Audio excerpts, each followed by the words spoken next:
Guys, welcome to Black Scout Survival Late Night Live. Man, I was at church today and the pastor had a brand new sermon series planned, but he stopped everything because this week we just lived through. He said instead of his normal notes, he pulled up a clip of Charlie Kirk, a man that was a Christian, a fighter, and a builder.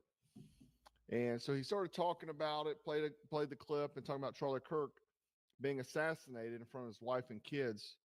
One by one, I'm not kidding you, black folks in the church stood up, angry, muttering, walking out. It's a pretty diverse congregation. But if you think about it, you're in a church, the gospel's supposed to unite us, and you walk out angry because someone dares to mourn a Christian being executed in public. It's not Christianity.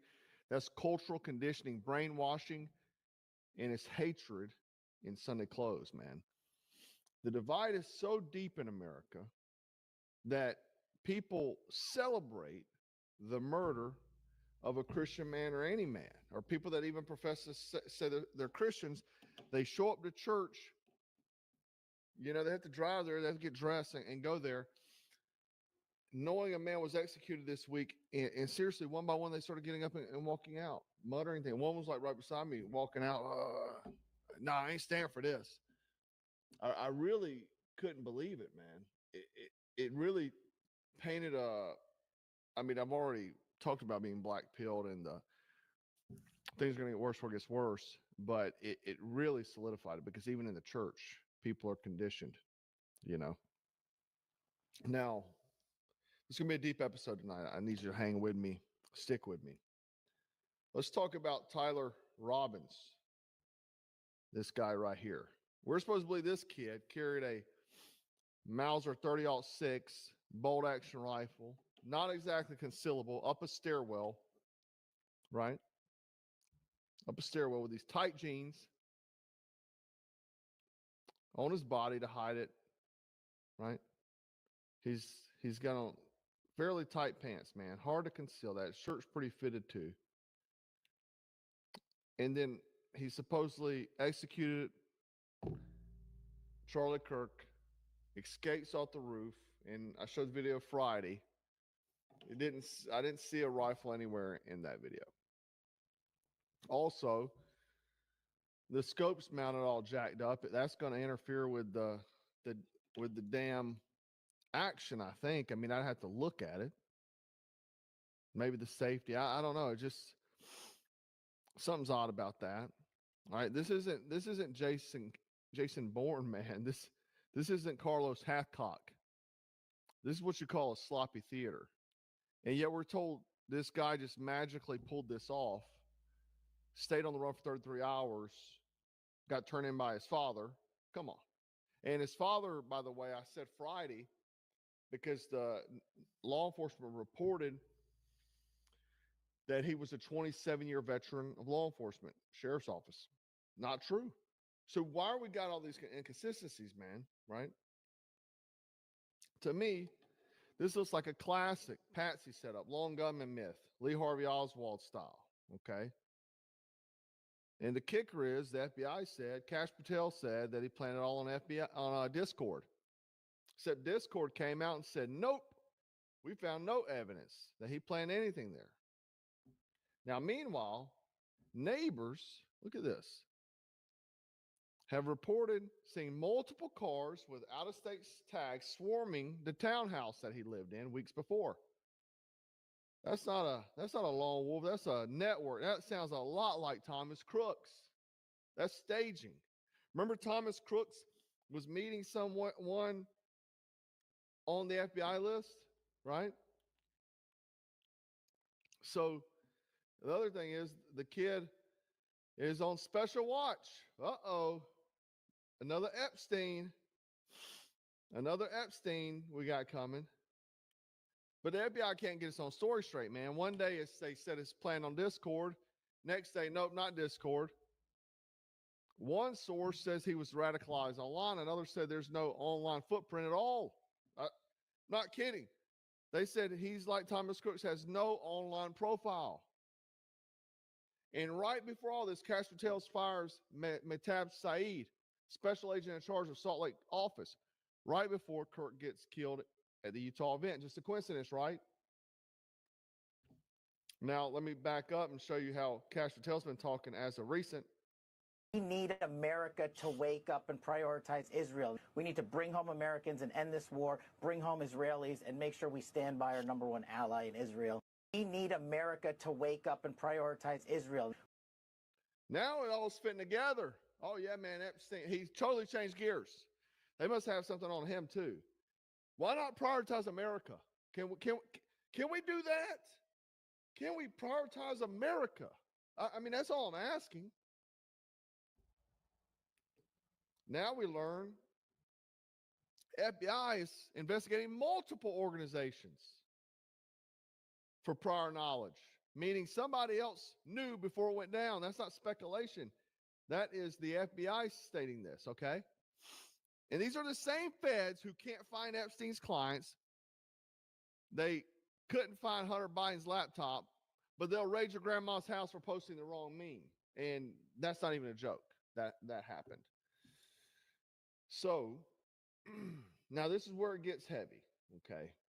That's where it gets heavy. Charlie Kirk. Now, if you remember, if you're a Black Scout viewer, I was critical of Charlie Kirk maybe about a month ago because of him at the wall, the same wall that Marco Rubio was at this weekend. And, you know, his pushing of the wrong interpretation of Genesis 12:3. Now, the past 3 weeks, apparently, I didn't know this till this weekend. Charlie Kirk had been openly critical of Israel in recent weeks. Donors started drying up. He was down to his last major one, okay? So Turning Point USA had major Israeli backers. Major, okay? Big organization. Now, I'm going to play some clips here. Check it out. Donors, they have a lot of explaining to do, a lot of decoupling to do. Now, this is actually what I was talking about like 6 months ago. And I mentioned it maybe 2 months ago, too. That whenever the border was open, there was Israeli-funded NGOs helping migrants get into the United States, right? And I was actually talking about it during Biden, so Biden was still president. I was saying that Israeli NGOs were helping pay this because it came out. I can't remember that it wasn't AIPAC, it was another one that was funding this. Okay, so he's talking about it here. Because Jewish donors have been the #1 funding mechanism of radical, open border, neoliberal, quasi-Marxist policies, cultural institutions, and nonprofits. This is a beast created by secular Jews. And what he's talking there is that these are the ones that Bill Cooper talked about. Pushback against the media on COVID, on lockdowns, on Ukraine, on the border, on so like maybe we should also ask a question: is the media totally presenting the truth when it comes to Israel? Just a question, you know, that maybe we shouldn't believe everything the media says, because I know I've been conditioned to ask a lot more critical. Did you see Ben Shapiro's face? Because he's definitely a Mossad operative. I'm telling you, he's a propagandist, Mossad, 100%. Questions over the last couple of years. So, Ben, some people would accuse Israel of wanting to ethnically cleanse. Some people in the Israeli government are saying, again, it's all over the place, right? You have opinions all over. In your opinion, what would a good outcome? Look, he's jerking his head around. Now, I don't know if he's a Mossad operative, but I would venture to say, or he's very well paid for by them. 5 years from now be, and how does one respond to the claims of ethnic cleansing? And then silence. That dude's staring at him like he's ready to freaking burn a hole, right? Now, at the same time, if you didn't know, Ben Shapiro's circling, whispers of him taking over TP USA. Think about that. A guy who went on Joe Rogan and said Jesus Christ was a crazy man is now possibly going to run a Christian organization. It's a hostile takeover built off the movement that Kirk built, right? Now, here's where he's talking about Charlie Kirk's talking to Megyn Kelly about basically getting lots of hate because of his questioning as of late. Like, I host a person that I moderate the debate of, mind you, right? And I give equal time to Josh Hammer, equal time to a pro-Israel advocate, and my moral character is being put into question. And so actually, this is him just moderating a debate between two people, and he got hate for it. I think it's a hyper paranoid, like we're just going to try to, we're going to just stamp out everything type of practice. But it goes to the point where, if, for example, if I have less ability sometimes online to criticize the Israeli government without backlash than actual Israelis do. And that's really, really weird, isn't it, Meg? So yeah, I wasn't aware of that. I wish I would have been, honestly. Knew that he had taken this route. The other thing is that here, according to a longtime friend, Charlie Kirk refused funding offer from Bibi Netanyahu in the final days, having come to see him as a bully who sought to drag America into foreign entanglements. When Kirk personally cautioned President Trump against striking Iran, Trump barked at him and shut him down the conversation. And just so you know, Tucker Carlson also verified that with Megyn Kelly. He said the same thing, that actually Charlie Kirk went to Donald Trump himself and stated that. Kirk was frightened by the response from Jewish leaders and stakeholders to his tentative opposition to the intervention in Iran after hosting Dave Smith, Megyn Kelly, and Tucker Carlson at TPUSA's SAS, who exorciated Israel's campaign. Is that how you say that word? I don't even know. Apologies. Somebody will correct me. In Gaza and link Epstein to Mossad. Kirk was swamped by angry text messages from Zionist donors. Okay. That's coming from a friend. That's coming from multiple sources, and that's AF posts, and they're usually pretty solid. Now, Candace Owens also said something. Charlie Kirk was fighting with some very powerful billionaires that he took money from over things he was discussing. The pressure on him was immense over the last 2 weeks. The truth will be revealed, and the messages will be leaked, and the movement he built will rise up. So he had donors, okay, that had backed him. And then I guess they got mad because he's starting to kind of talk against it, okay? Now, Donald Trump posted this the day of. Everybody loves Charlie. You notice the flags in the background. And then you see the name at the bottom. Very, very strange. Now, what's even stranger is that Trump himself got asked twice about Charlie's assassination. Twice. And both times, he sidestepped into talking about the ballroom he's building. Check it out. How are you holding up over the last 3.5 years? I think very good. And They asked him how he's holding up after Charlie Kirk's death, okay? Over the last 3.5 years. I think very good. And I think very good. by the way, right there, you see all the trucks. They just started construction of the new ballroom for the And they started construction of the new ballroom right there. White House, which is something they've been trying to get, as you know, for about 150 years. And it's going to be a beauty. It'll be absolutely. He spent about 2 seconds answering the question. I'm doing really good. Let's talk about the ballroom. That wasn't the first time, the second time here. He was very hurt when he saw this, but I mean, everybody. Barron, he's talking about Barron was really hurt when he saw this. When I heard it, I was in the midst of, building a great, for 150 years, they've wanted a ballroom at the White House, right? They don't have a ballroom. They have to use tents on the lawn for President Xi. Let's go again. Building a great, when I heard it, I was in the midst of. He doesn't answer. When he saw this, but I mean, everybody was, when I heard it, I was in the midst of. When I heard, I was in the midst of. Building a great, for 150 years, they've wanted a ballroom at the White House, right? They don't have a ballroom. They have to use tents on the lawn for. Guys, really weird. Really, really out of character.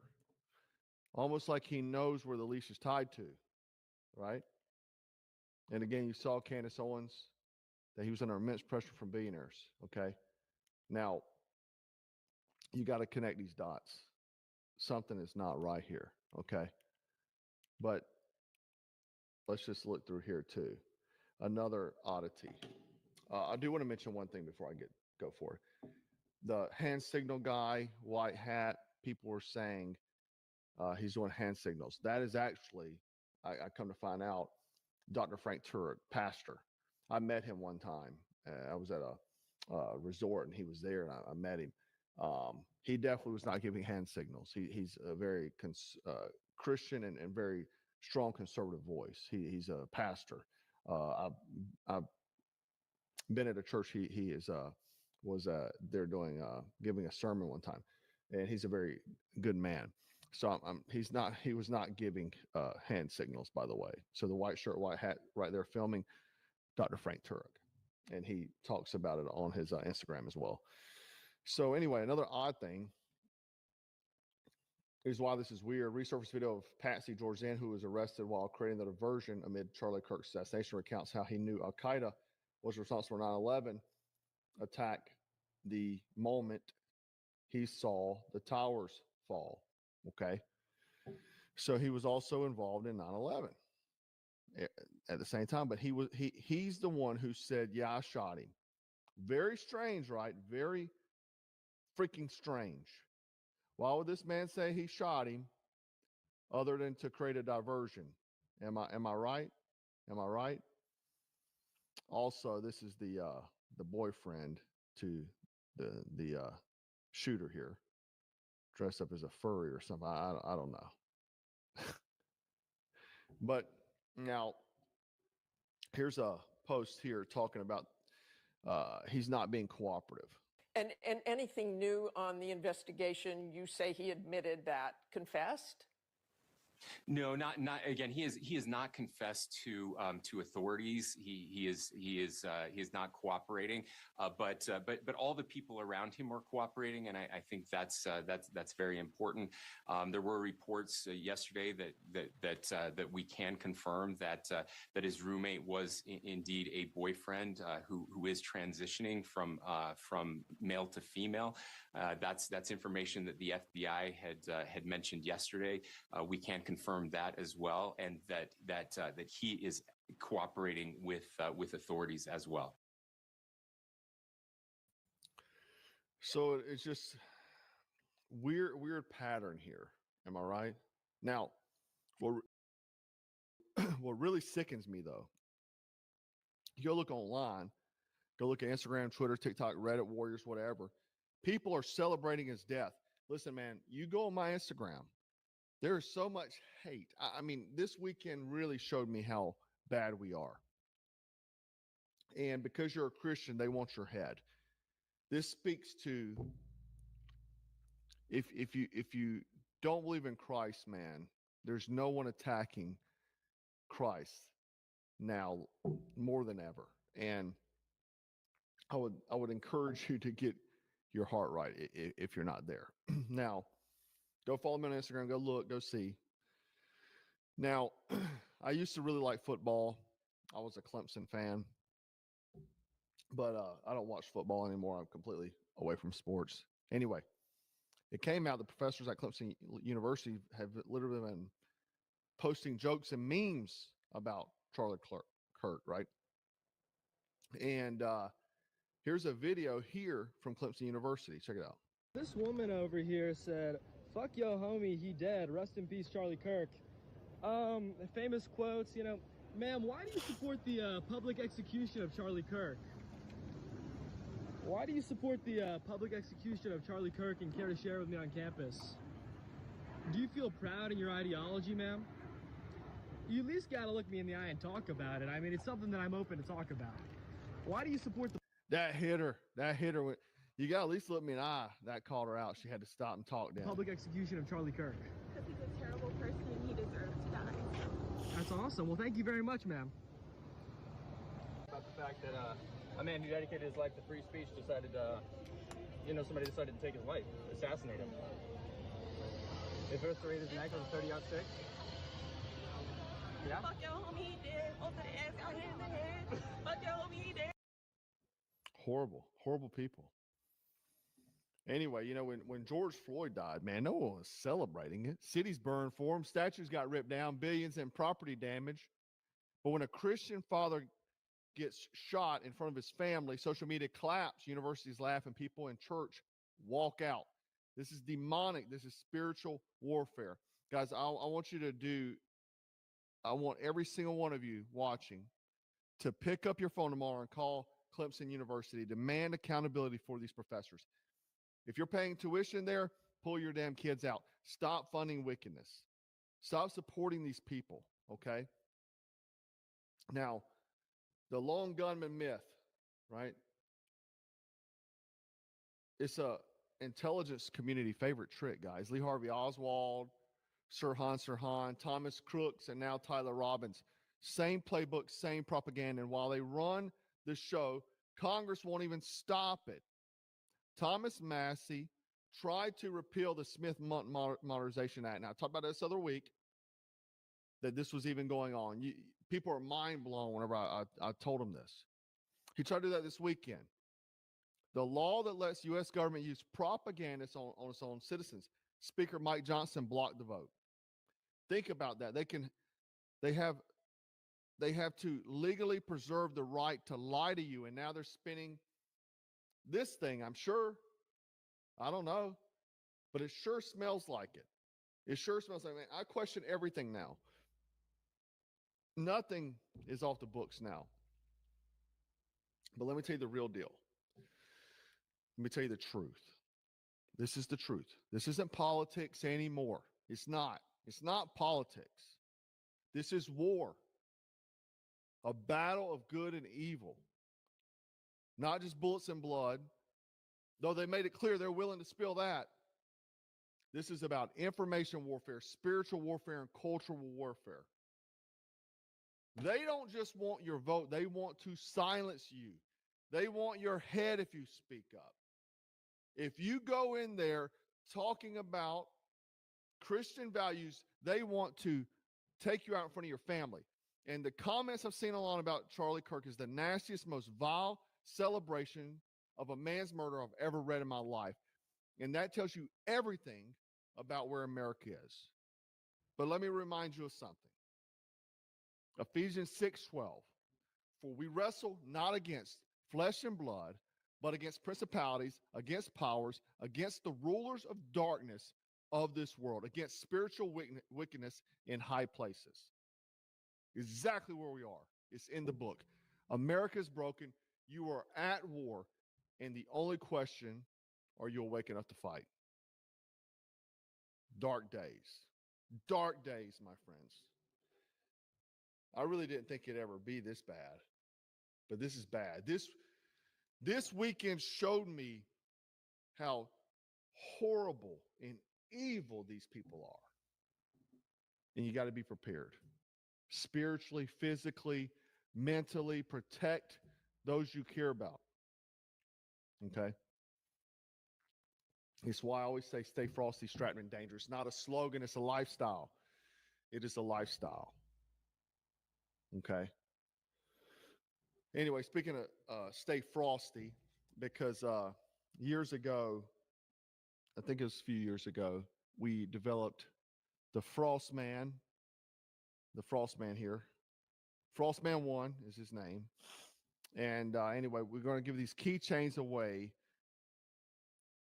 with every Stay Frosty shirt this week. Stay Frosty, like this is like a band rock tee. And you'll get one of these keychains. These keychains are made by the same folks that make our challenge coins over the years, so they're very high quality. And it's just a reminder, so you can look at that thing, and it's on both sides. Very high quality, like it's made like a challenge coin. But we're going to give those away with the purchase of a Stay Frosty tee. Some of you got the Stay Frosty decals with your Gray Man manual, I think, in the ghillie. He's in the ghillie suit. I think we're out of those, though. But I want to do something, guys, to have on your keychain. I know I love the Frostman 1 personally, but anyway, it's just something that you can look at and remind you to keep your wits about yourself. Stay frosty. He's strapped and he's dangerous. Damn it. Anyway, guys, I want to know your thoughts about this whole thing. I know this is deep. It was probably all over the place. And I don't know, man. This weekend was made me feel different. I've been black pilled I've been a pessimist about the going forward, but this weekend really changed my mind a lot, guys. It really did. And I'm sure we'll cover more of that this week because there's something else. I was going to insert it in this video tonight, but I'm going to wait till tomorrow, man. This is just too deep here, too much stuff. So I want to stand by and just make another video because it kind of it goes along with this same subject matter. Not Charlie Kirk, but the same subject matter that we are rotten. Rotten. It's crumbling and you're at war. Anyway, guys, we're going to stay frosty, stay strapped, always stay dangerous. Black Scout out.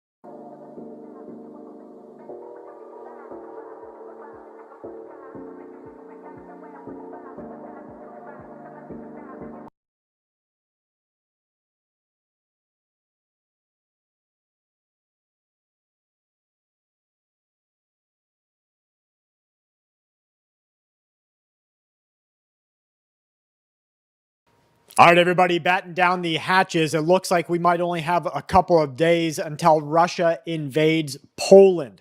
Now, we are seeing lots of frontline movement, including some video that I have here for you showing that Russia is preparing their nuclear-capable missile systems on the roads of Russia, just on Poland's doorstep, just a few hundred feet away. Now, I have video playing behind me saying that Russia is doing this. This is coming to us from strategists. Let's take a look and see what we think. These are some propaganda videos. They say, according to Zelensky, the Poland leadership, and other military strategists around Europe and the European Union, Putin is right now preparing to move into Poland in an extreme intimidation against NATO and against Poland itself. Now, not just there, we have the U.S. military preparing for the largest military I've ever seen in South America. This is ongoing. We have the military preparing to take Venezuela at this current time. Let's watch as we see some of the propaganda footage from the U.S. government play out. Now, they're right. We've got the big ships. We've got the missiles. We've got the troops. Everybody is gearing up right there. This is onboard footage of a French Air Force fighter jet. They have also been deployed to Poland in the eastern region. This is as part of NATO's Operation Eastern Sentry.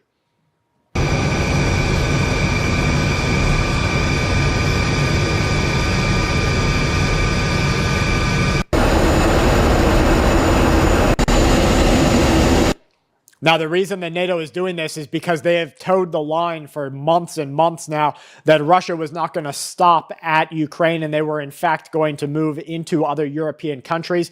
If I hadn't seen, and this is kind of a double-edged sword, because Russia says, look, you're moving your military closer and closer to our borders. We have to exchange this power move, and we have to move our military closer to NATO borders. But this is a double-edged sword, folks, because Russia at any point could make that move in.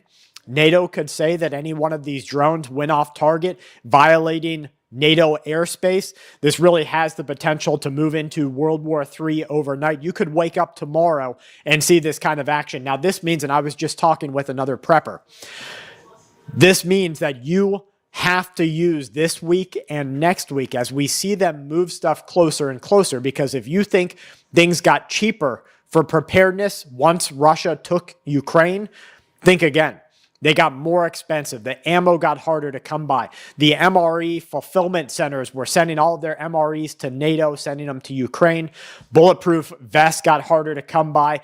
NATO weaponry and NATO ammo got harder to come by and got more expensive. So you maybe only have a couple of weeks here to get your own preparedness measures. Now, if you're asking me, I suggest that you get 6 months worth of food right now. The prepper that I was talking to was talking about his soap reserves. And he said, do you really think I should hold on to this much soap? Do you really think I need this shampoo? And then he showed me his over-the-counter medication. He said, do you really think I need all of these things? And I started going over the expiration dates. And, well, soap's not going to expire. It might get a little bit less sudsy, not going to expire. Shampoo, same thing. He had some old aspirin from like 15 years ago. And let me tell you, that's not good to take anymore.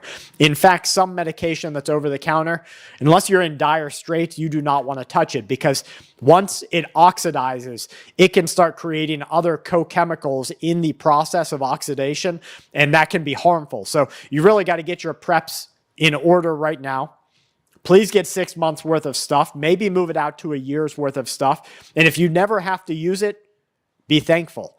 You invested in something that you can start using at that point. You see, if you buy it today, and I've got some aspirin right here behind me because I just had to up my stores, right? So I've got some aspirin right here. Low dose aspirin. Well, what's that good for? I was having to move into my cheap over-the-counter stuff, but I know the name here, so I'm used to taking that. Well, low-dose aspirin has been shown to help cardiovascular issues, even if you don't have any. I'm not a doctor. I'm not giving you medical advice. But this right here, this is my barter. But as you can see from the open top,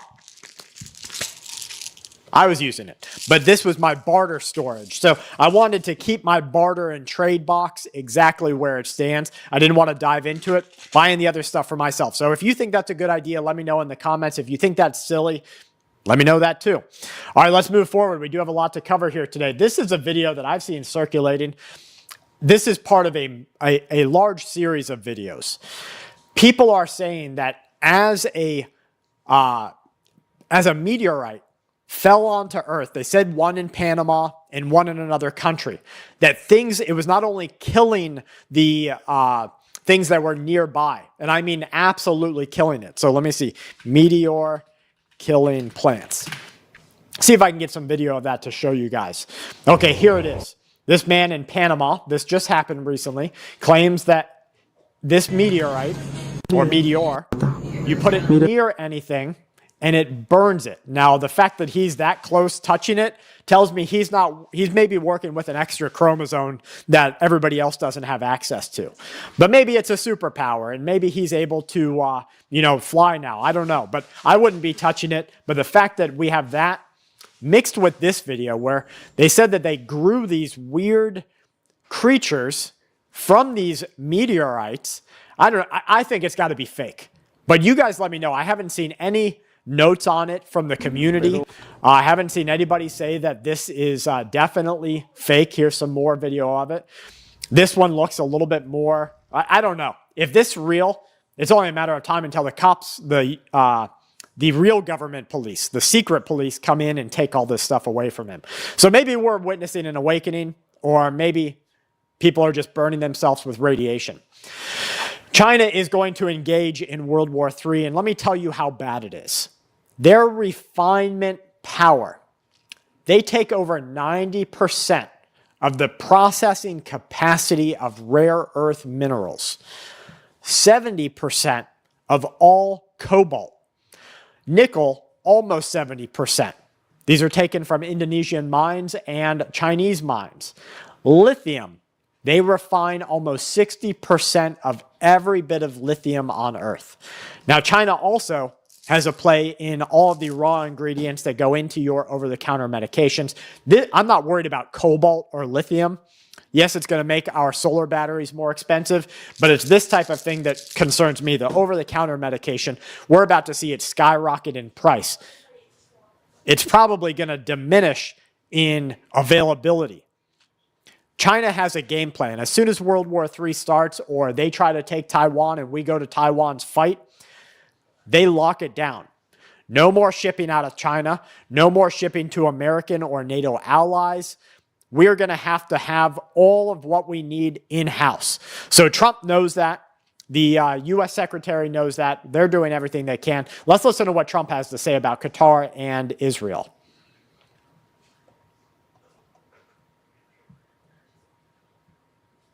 I guess maybe we're not listening to what he has to say, but let me read it to you. He gives a message to Israel's leadership. Israel has to do something about their target, he says. But Qatar is an American ally. He said that you need better public relations because you don't really get public relations, he says. People talk about Israel's leadership so bad and Qatar so bad. Qatar is an ally, so is Israel. We have to be real careful with what happens next. Listen to the chants erupt. Now, politics took what happened with the KIRK political smoking, and what they have done have tried to turn it into a war inside of our streets. And I think it's working.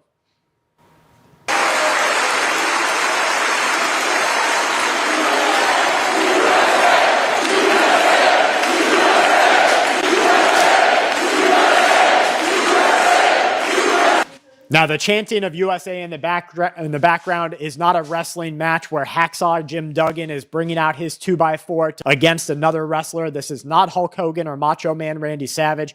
This is the United States. And when you get the American people so heavily invested into a cause like they are right now, you are a hair's width away from real kinetic action on the streets of the United States of America. So please, as you're going out in public, understand that things could take a dangerous turn. All right, they're saying China shot down a UFO, or more likely, a meteorite in the skies over one of the Shandong regions. Air defense systems, according to these reports, say that China shot down an unidentified object. Watch and see for yourself. What do you think? Right over here on the left side of your screen. Now, maybe this was a projectile that went astray. It definitely wasn't a test because they're doing it right over top of a populated area. But you can see the air defense systems coming into play. So if this is real, folks, and if we do have these meteorites burning plants and other things growing from them, and Russia about to take Poland on, and America going to take Venezuela, I'm scared because I know what happens next, and it's not good. So please be prepared, folks. You're watching Full Spectrum Survival. This is YouTube's original prepper news channel. I want you to please know that things are not going to get better before they get worse. They're going to get worse before they get better, and I want your family prepared. If you see a hype button, please hit it. Make sure you're subscribed. Check back.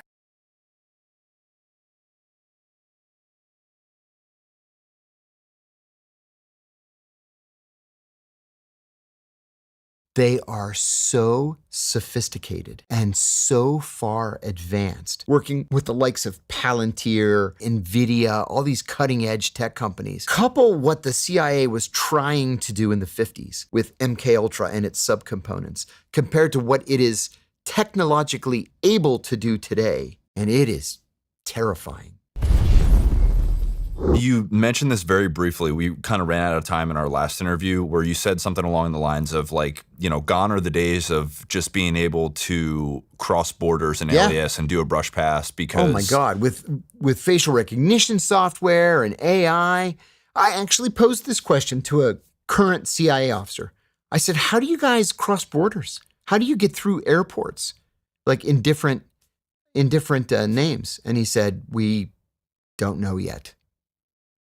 Still struggling. Yeah. The technology is developing so quickly, they just can't keep up with it.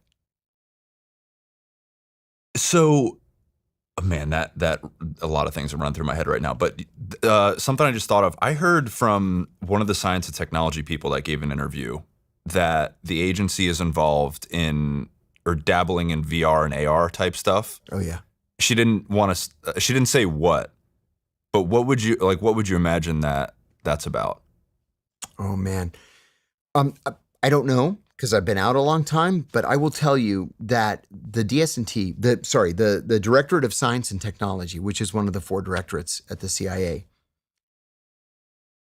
when I was there was almost an afterthought because mostly what it was responsible for was disguises and, briefcases with secret pockets in them and, supporting operations.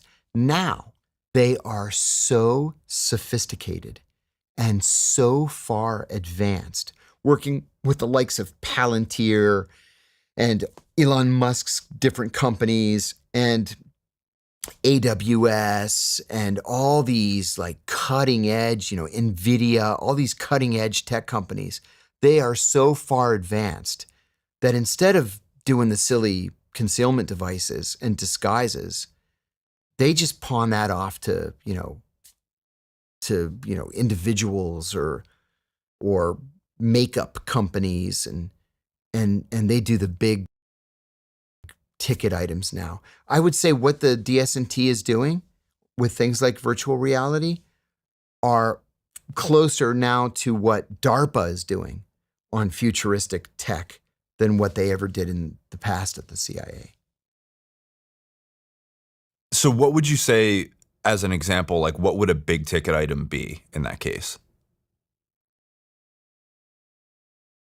Man, you know what? I couldn't even venture to say it. I don't even know. It's become so sophisticated. I sat next to a guy for years. Awesome guy, terrific analyst. And he always had a thing for tech.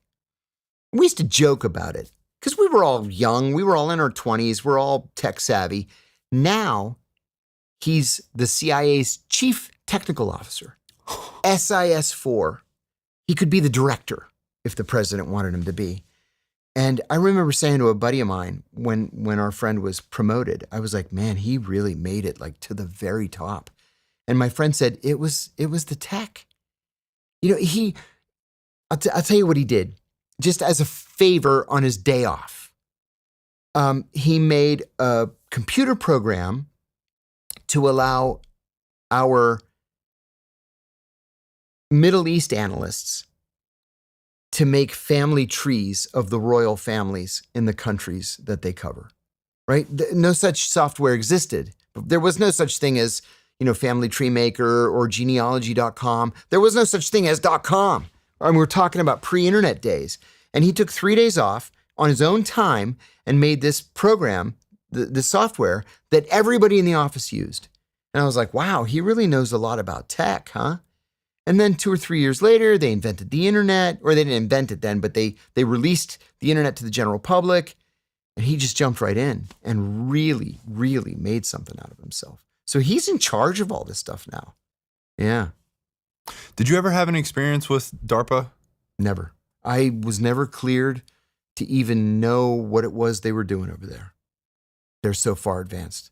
Right, and that's what they say. They say DARPA's 20 years ahead of what we can see. And so I would think that is the agency? Yeah.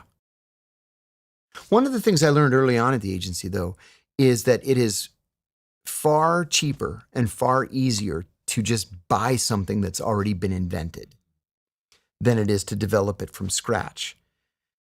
That was before 9/11. Post 9/11, money's not an issue at all. And so DARPA's doing it, NSA's doing it, CIA's doing it. And then they're, with In-Q-Tel, they're financing it in the public sector. I'm sorry, in the private sector. So the sky's the limit, man. It really is. And I can't even imagine the Russians spending that kind of money on tech. Maybe the Chinese do. I don't know. They've got the money. But since 9/11, we've gone whole hog in tech development. Chinese could always just steal it from us, I guess. They steal it from us. Yeah. Yeah, just like the Israelis do. We'll talk about that. Don't get me started. We'll talk about the Mossad. Don't worry. In-Q-Tel is it's openly the CIA's venture capital firm, right? Correct. Yeah. And I want to say they invested in Palantir, or they gave Palantir their first, it was like $1.5 million to get off the ground. Very first investment. And now look at Palantir. Just this year, for the first time, they have more than $1 billion in revenue. So it's a success story.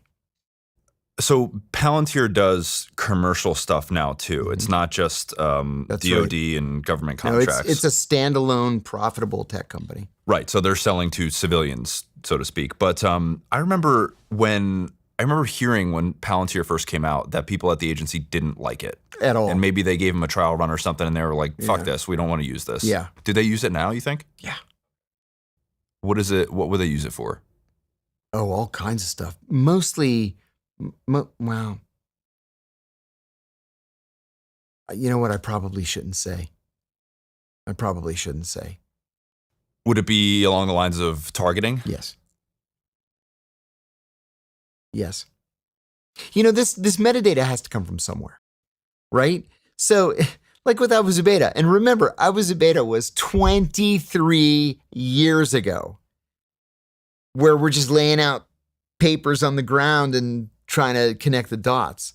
It's way more sophisticated now. You can't get away now. You just can't get away.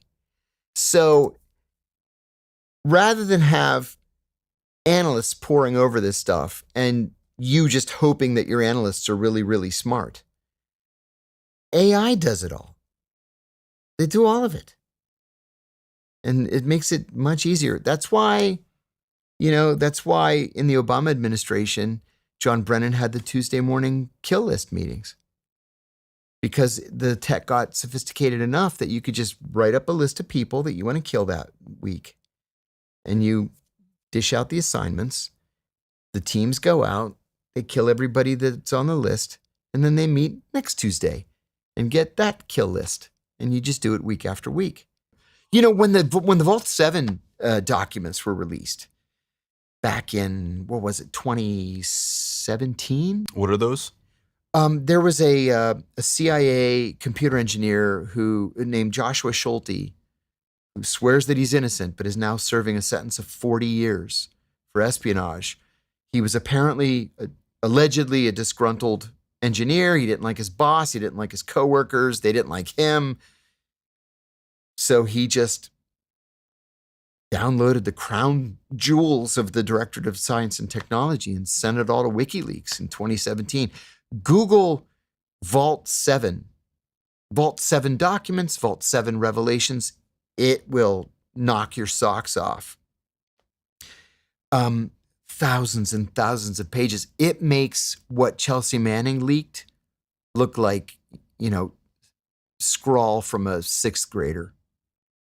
So he revealed that the CIA has developed technologies to, for example, remotely take over your car. Right?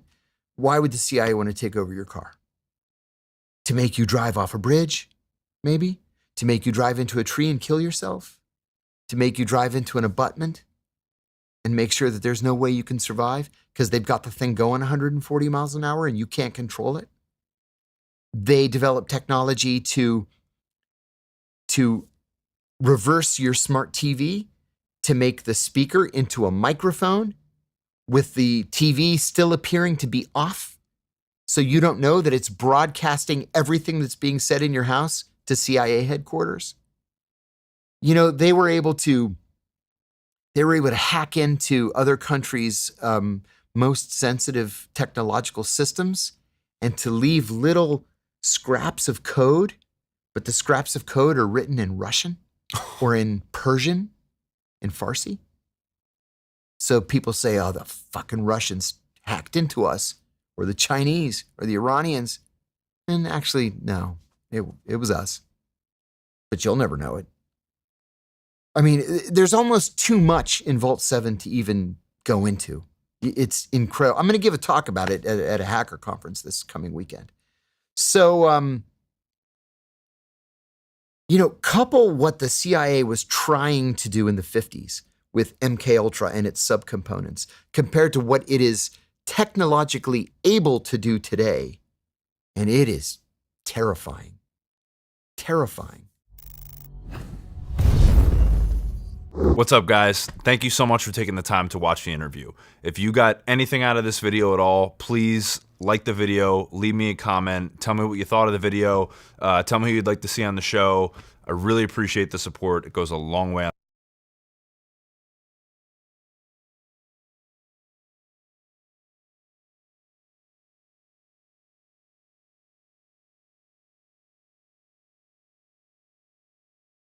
That is classified as a non-physical reality. What happens is that slit opens up more and more and more. So you see more and more of that reality, and we assume that we see different realities. They're not very different realities, but rather a very extended, broad view of one very large reality. Can we speed that up by doing it? Yeah. Well, you use techniques which push the nervous system a lot faster. Those techniques are available. Shortly after making that claim, he was gone. In 1979, Itzhak Bentov was on his way to Japan to meet with leading scientists and share that he had cracked the code of reality. But his first flight from Chicago to Los Angeles never made it. The plane crashed. Strange. The man who had spent years mapping the hidden architecture of consciousness died on his way to reveal it. Later, parts of his work surfaced in CIA files, quietly folded into their own projects. Modern physics now flirts with this idea through quantum field theory. But Bentov wasn't a physicist chasing equations. He was describing the cosmos like a giant interconnected hologram, where every fragment contains the whole picture. Think about that for a second. If your mind is tuning into a universal signal, then death might not be the end. It could be just changing the channel. The soul is the repository of information that we gather during a lifetime. Well, I'll tell you, maybe we should draw another diagram. Physical bodies are here, another physical body, and this is Joe, and this is Jim, and this is Sarah, etc. Now, clearly, on the this is the physical level, yeah? Now, on this physical level, we're all separate. You sit there, and I sit here, and we're all separate. Now, let's draw another level. This level is slightly higher, and let's call this the level of the soul, yeah? Well, there will be some mingling here. Let's draw this person as extending to practically infinity this way. Now look what happens.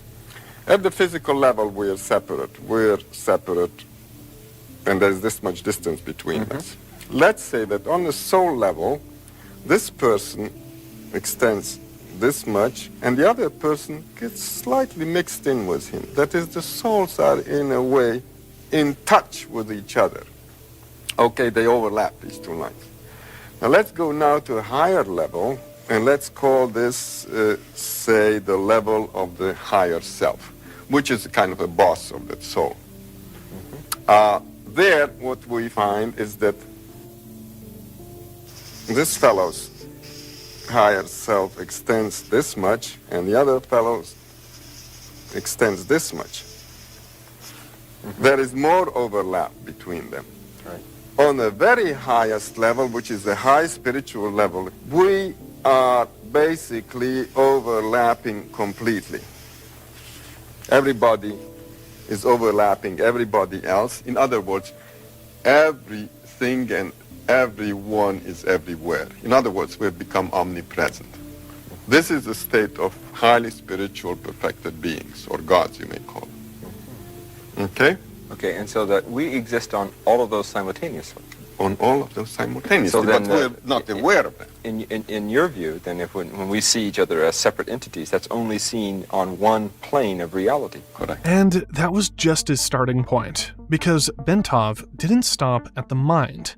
He mapped out how your heart and brain physically interact with the cosmos. The results were shocking, and the evidence measurable. But that's where his story takes an even stranger turn. Well, let's take a simple example. The family sitting at dinner table, and say there's a kid, maybe 15 years old, 16 years old, and he looks up and suddenly he says to his mother, "Hey, Ma, look at there's our dead grandmother is standing in the corner." Mother looks around and says, "No." Then psychiatrist says, "Oh, young fella, you're in troubles," and then he writes out a little prescription for a little thorazine or electroshock or whatever, and pretty soon, in a matter of 2 weeks, kid is back in shape, very normal. No longer sees the No longer sees anything. Yeah. So the process has been reversed. This is called a psychotic episode, or acute schizophrenic break, or whatever it is. And what you would say is that there's a good chance that that kid is seen. Very good chance that the kid has a spontaneous opening of his senses. That is classified as a non-physical reality. The nervous system is that thing that gives us the picture of our realities. That is, our realities, that reality which you see all around you, the flowers and the chairs and the microphones and the teacup, is given to us by our senses. Yeah. We don't see light which is beyond UV and beyond infrared. We hear only a limited scale of vibrations, like for instance, we hear anywhere from 52 to 20,000 maximum. In other words, all our senses are limited. So what happens is that slit opens up more and more and more.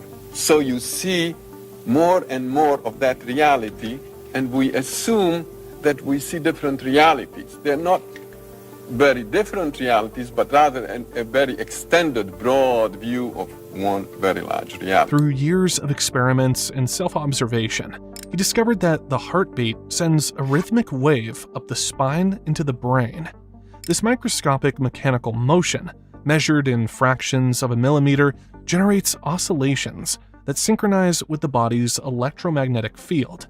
Here's the twist.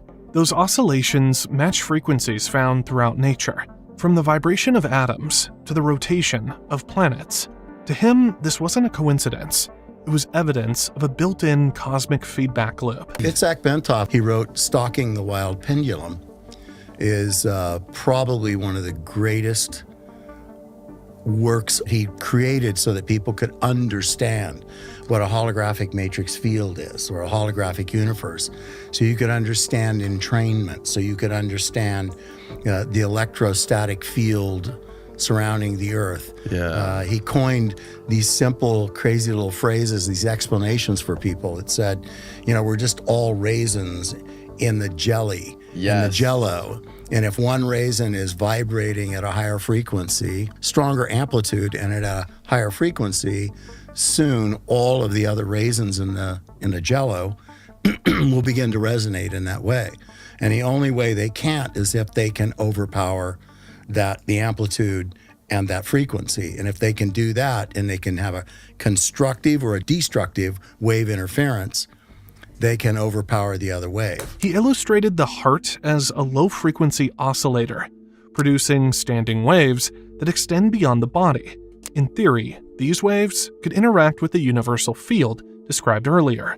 Decades later, research from the HeartMath Institute confirmed that the heart's electromagnetic field extends several feet outside the body and can influence brain activity, a concept he proposed long before modern instruments could detect it. To him, meditation wasn't just about calming the mind. It was a precise method of tuning the heart-brain system so it could resonate with the deeper architecture of the universe. When tuned correctly, the body could become a gateway to expanded perception, a state where boundaries dissolve and reality is experienced as a seamless whole. This was presented not as mysticism, but as a reproducible process. If true, it means the human body is a finely tuned instrument, one that most people never learn to play. But this map of the body was just the beginning. In 2003, a CIA document quietly appeared in the public domain, a 29-page analysis labeled Gateway Process. These CIA documents that came out that had been unclassified or declassified for years, people can go online and check it out.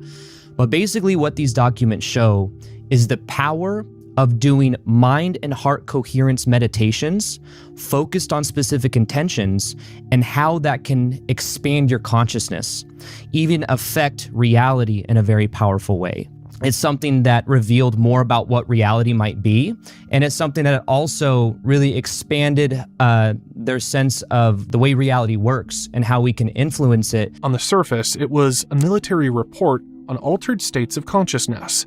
But buried in the technical jargon was something eerie, page after page, describing concepts nearly identical to what Bentov had mapped decades earlier. It spoke of the brain and body as oscillating systems, of consciousness extending beyond space and time, and of accessing non-ordinary realities through controlled resonance. Why would the CIA care? According to the report, masks could allow for remote viewing, the ability to perceive events and locations without being physically present. In other words, spying without ever leaving the room. It even describes the possibility of projecting one's consciousness across the universe, or into the past and future. This was not sci-fi speculation, it was treated as a strategic asset. The Gateway document wasn't theoretical. It was part of a larger intelligence program, One that blended physics, neuroscience, and the very same universal field ideas that Bentov explored. And just like his work, it was measured, charted, and taken very seriously. Which raises a disturbing question. If this knowledge could truly bend perception, who controls it controls reality. And the CIA wasn't about to let that power go unnoticed. But the Gateway file is just one piece of the puzzle, because once you start looking, you find a trail of other classified projects, each stranger than the last. Another file describes biological signal entrainment, where test subjects were exposed to faint rhythmic pulses, too subtle to consciously notice, that altered brainwaves and decision-making. The idea was simple. If you could synchronize someone's neural rhythms with a desired state, you can make them more suggestible without saying a word. These were not science fiction concepts. Internal memos describe field trials where operatives passed coded messages across crowded rooms using nothing but prearranged micro-gestures and sound frequencies masked in background noise. This is the key. Perception control isn't just about advanced tech. It's about knowing the blind spots built into every human brain, then designing an environment to exploit them. And then there's the strangest, controlled dissociation. Select operatives were trained to detach their awareness from normal sensory flow, entering an observer state, where time felt distorted and memory recall was near perfect. It was the same principle Bentov mapped, tuning the body's oscillations and stepping outside ordinary processing of reality. But here, it was engineered not for enlightenment, but for control. To truly weaponize perception, you don't just change what someone sees. You rewrite the story their mind tells about it. And that's where a former US Navy interrogator takes the concept to another level entirely. Essentially, what L. Ron Hubbard does is have people read out of this book of Alice in Wonderland. The verbiage is very confusing. And L. Ron Hubbard openly wrote about this in his work. And then the CIA, without even attributing anything to him, copied it almost word for word in an interrogation manual. Really? Oh, yeah. So being able to speak confusing phrases helps you to be more persuasive. They discovered this in the 50s and 60s that if I can confuse your brain acts as though someone it's somebody that's falling. So if you imagine when you're falling, your limbs are flailing all over the place, and the first solid object that they come into contact with, it's going to like grab around it, no matter what, even if it's a thorn bush or something. Okay. Right?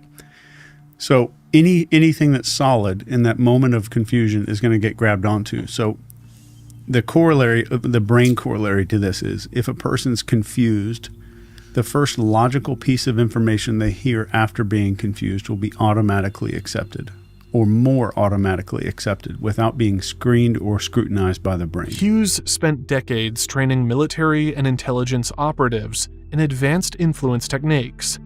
His claim is blunt. Confusion is not an accident, it's engineered. He calls it controlled perception. The idea is to subtly dismantle someone's mental map of reality and replace it with a version that serves your objective, without them ever realizing the swap happened.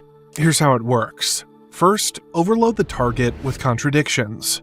Give them 2 or 3 truths that can't coexist. The brain will scramble to resolve the conflict, and in that state, it's wide open to suggestion. Next, layer sensory cues, symbols, color patterns, even specific rhythms in speech that bypass conscious filtering. Over time, the target's internal narrative shifts, but they believe it was their own conclusion all along. Hughes warns that at scale, this doesn't just change opinions, it can create entire parallel realities within a population. 2 people can live in the same physical world, yet inhabit completely different mental ones, each certain they're right. And here's where Bentov's influence theory meets modern tradecraft. If human perception is a tunable system, then controlled perception is the operating manual. Instead of guiding someone to enlightenment, it guides them into a constructed version of reality, one you control. Unlike Cold War experiments that required labs and specialists, these methods can be deployed through ordinary media, culture, even casual conversation. And once the perception shift takes hold, undoing it is nearly impossible. But in the digital age, these principles didn't vanish, they evolved. What once required trained operatives and controlled environments is now woven into the very platforms billions of people use every day. The tools have changed, but the objective remains. Shape the lens through which reality is seen. Google was incubated and funded by CIA and NSA and DARPA, and how the PageRank algorithm and all of the proprietary IP that's used in Google was developed first in DARPA. And then there was these two people that are listed in that article from CIA and NSA who were visiting Sergey Brin many times when he was developing it and testing it. And they were funding it. And this is proven. Yeah, this is his article right here. How the CIA made Google inside the secret network. Good God. Fascinating deep dive this guy did. The infrastructure they built doesn't just answer questions or connect people, it quietly maps behavior, preferences, and thought patterns on a global scale. In practice, this means the digital environment can be shaped with extraordinary precision. Each search, scroll, and click contributes to a constantly evolving model of how the user interacts with the world. The deeper the model, the easier it becomes to anticipate and design for specific responses. If you use blue light specifically, it actually destroys the dopamine reward tracks in your brain. Just so you know, Meta and Google today own those patents. Cruz's observation adds another layer. The influence isn't limited to what appears on the screen, but to the screen itself. The spectral quality of artificial light, especially in prolonged exposure, affects the brain's chemistry. Lower dopamine shifts the mind into a state of reduced drive and heightened receptivity, subtly altering how information is processed. Taken together, these elements form an ecosystem that doesn't just communicate, it conditions, not in the overt, heavy-handed sense of past propaganda, but through gradual adaptive feedback. The result is a mental environment where certain narratives find easier passage, and others fade into the background. But for the agencies that pioneered these methods, influence was never just about controlling the present moment. In their most unconventional experiments, they went further, testing whether perception could reach into events that hadn't even happened yet. People's patterns of interaction and speech are extremely predictive of things like engagement and compliance. The pattern of mobility you have during the day, the pattern of how you communicate people, even from accelerometers, how you move. As you see, people are exhibiting behavior that could be best described as foraging behavior, very ancient biological behavior, whereby people have routines and then they break loose in these sort of exploratory vignettes and then they go back to their routines. This is where influence becomes something more than persuasion. In the past, you could only react to what people were doing. Now, predictive models mean you can act before they've even made the choice. Pentland's research shows that with enough behavioral data, algorithms can forecast shifts in opinion, consumption, even social unrest, and design interventions to steer them. And these interventions don't need to be heavy-handed. Change the timing of a notification, subtly adjust the framing of a headline, reorder a list of search results, and you've shifted the odds toward a preferred outcome. It feels organic, but it's engineered. Your brain does not react to the world. Using past experience, your brain predicts and constructs your experience of the world. The way that we see emotions in others are deeply rooted in predictions, right? So to us, it feels like we just look at someone's face and we just read the emotion that's there in their facial expressions the way that we would read words on a page. But actually, under the hood, your brain is predicting. It's using past experience based on similar situations to try to make meaning. This is the real loop. Data feeds predictions. Predictions shape context. and context alters what your mind believes is real. At scale, it means the same infrastructure that serves you news or entertainment can also run quiet experiments, shifting collective perception in ways that feel natural, inevitable, even self-generated. Over time, the loop tightens. Every click, pause, or scroll teaches the system more about you, refining the predictions, making the nudges smaller, more precise, and harder to detect.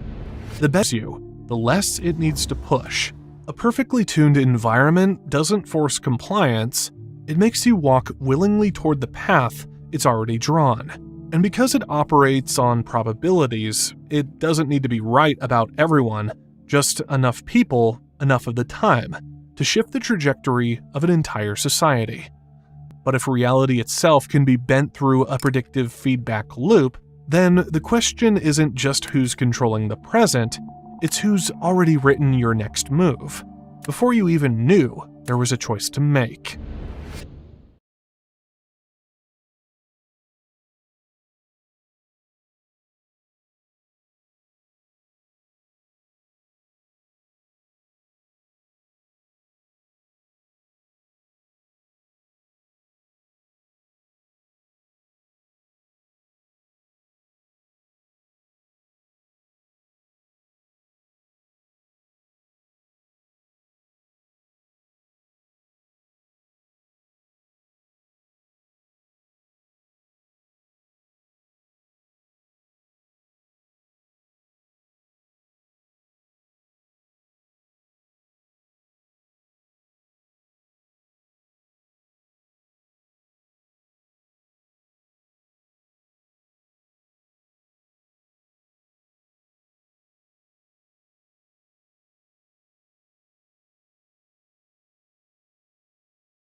You may not take interest in politics, but politics will take interest in you. So the same applies to AI many times over. Ilya Sutskever, the man behind the invention of OpenAI, gave a pretty strong speech at the University of Toronto. He expressed great concerns about the upcoming AI, which might disrupt our entire world. Watch this. The reason it's not going to be the most conventional convocation speech is because there is something a little different going on. Right now, we all live in the most unusual time ever. And this is something that people might say often, but I think it's actually true this time. And the reason it's true this time is because of AI, right? Obviously. I mean, from what I hear, the AI of today has already changed what it means to be a student by a pretty considerable degree. That's what I sense, and I think it's true.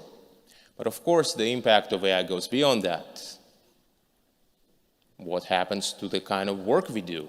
Well, it's starting to change a little bit in some unknown and unpredictable ways.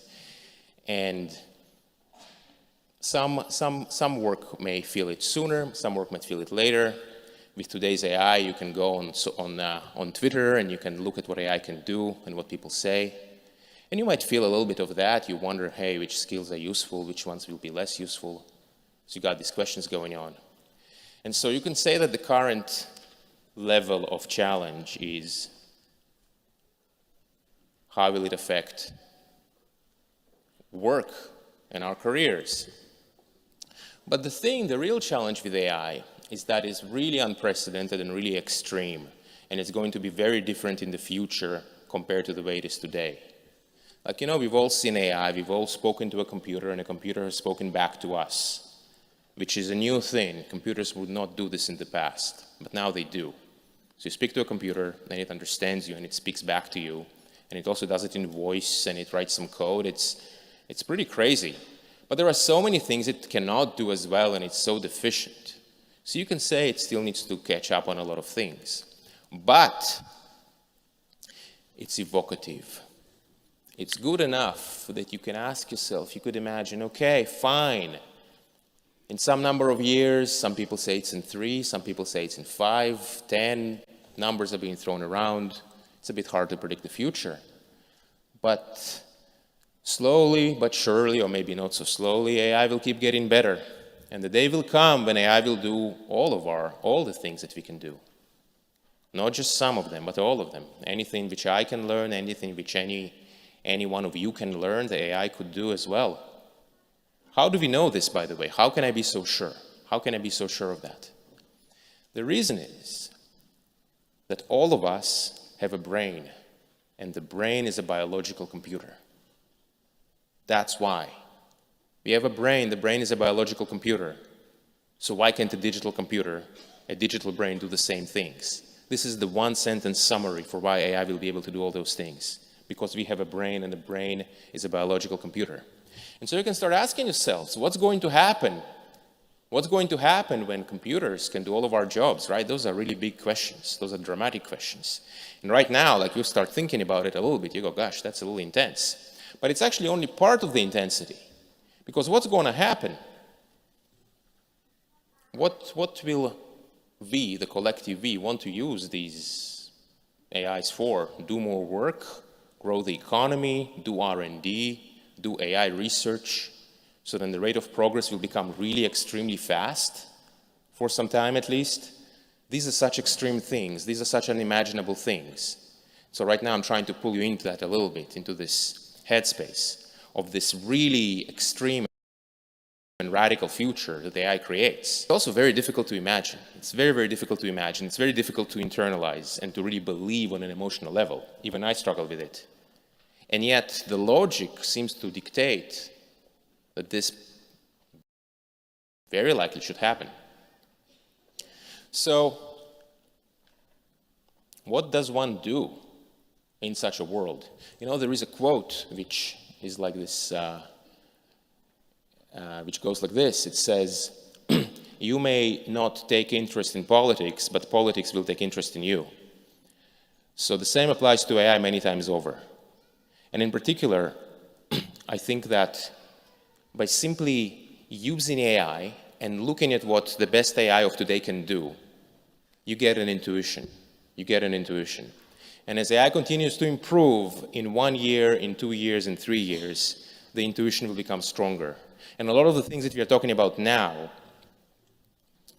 they will become much more real. They'll become less imaginary. In the end of the day, no amount of essays and explanations can compete with what we see with our own senses, with our own 2 eyes. And especially with AI, the very smart, super intelligent AI of the future, there will be very profound issues about making sure that they say what they say and not pretend to be something else. And I'm really condensing a lot into a small amount of information here, in time here. But overall, by simply looking at what AI can do, not ignoring it, when the time comes, that will generate the energy that's required to overcome the huge challenge that AI will pose. And the challenge that AI poses, in some sense, is the greatest challenge of humanity ever. And overcoming it will also bring the greatest reward. And in some sense, whether you like it or not, your life is going to be affected by AI to a great extent. And so looking at it, paying attention, and then generating the energy to solve the problems that will come up, that's going to be the main thing. So that was Ilya's view, but to understand the full debate, I want you to watch this interview clip of Eric Schmidt, where he talks about a much broader impact of AI on human lives in the coming years. Watch this. Okay, so we believe as an industry that in the next 1 year, the vast majority of programmers will be replaced by AI programmers. We also believe that within 1 year, you will have graduate level mathematicians that are at the tippy top of graduate math programs. There's lots of reasons to think this is going to happen. This is the consensus. You go, okay, well, that's pretty. Now, I can't do that kind of math. Very few people can do that math. How can the computer do that math better than anybody else? To some degree, it's because math has a simpler language than human language. So the way these algorithms actually work is they're doing essentially word prediction. So you take a sentence, you take a word out, and then it learns how to put the correct word back in. This is called the loss function. And it's optimized to do that at a scale that's unimaginable to us as humans. So you do the same thing for math. But there you use a conjecture and then a proof format through a protocol called lean. In programming, it's pretty simple. You just keep writing code until you pass the programming test. So strangely, the first question I always ask programmers is, what language do you program in? And the correct answer is it doesn't matter. Because you're trying to design for an outcome, you don't care what code is generated by the computer. This is a whole new world, okay? So that's 1 year, okay? What happens in 2 years? Well, I've just told you about reasoning, and I've told you about programming, and I've told you about math. Programming plus math are the basis of sort of our whole digital world. So the evidence and the claims from the research groups in OpenAI and Anthropic and so forth is that they're now somewhere around 10 or 20% of the code that they're developing in their research programs is being generated by the computer. That's called recursive self-improvement, is the technical term. So what happens when this thing starts to scale? Well, a lot.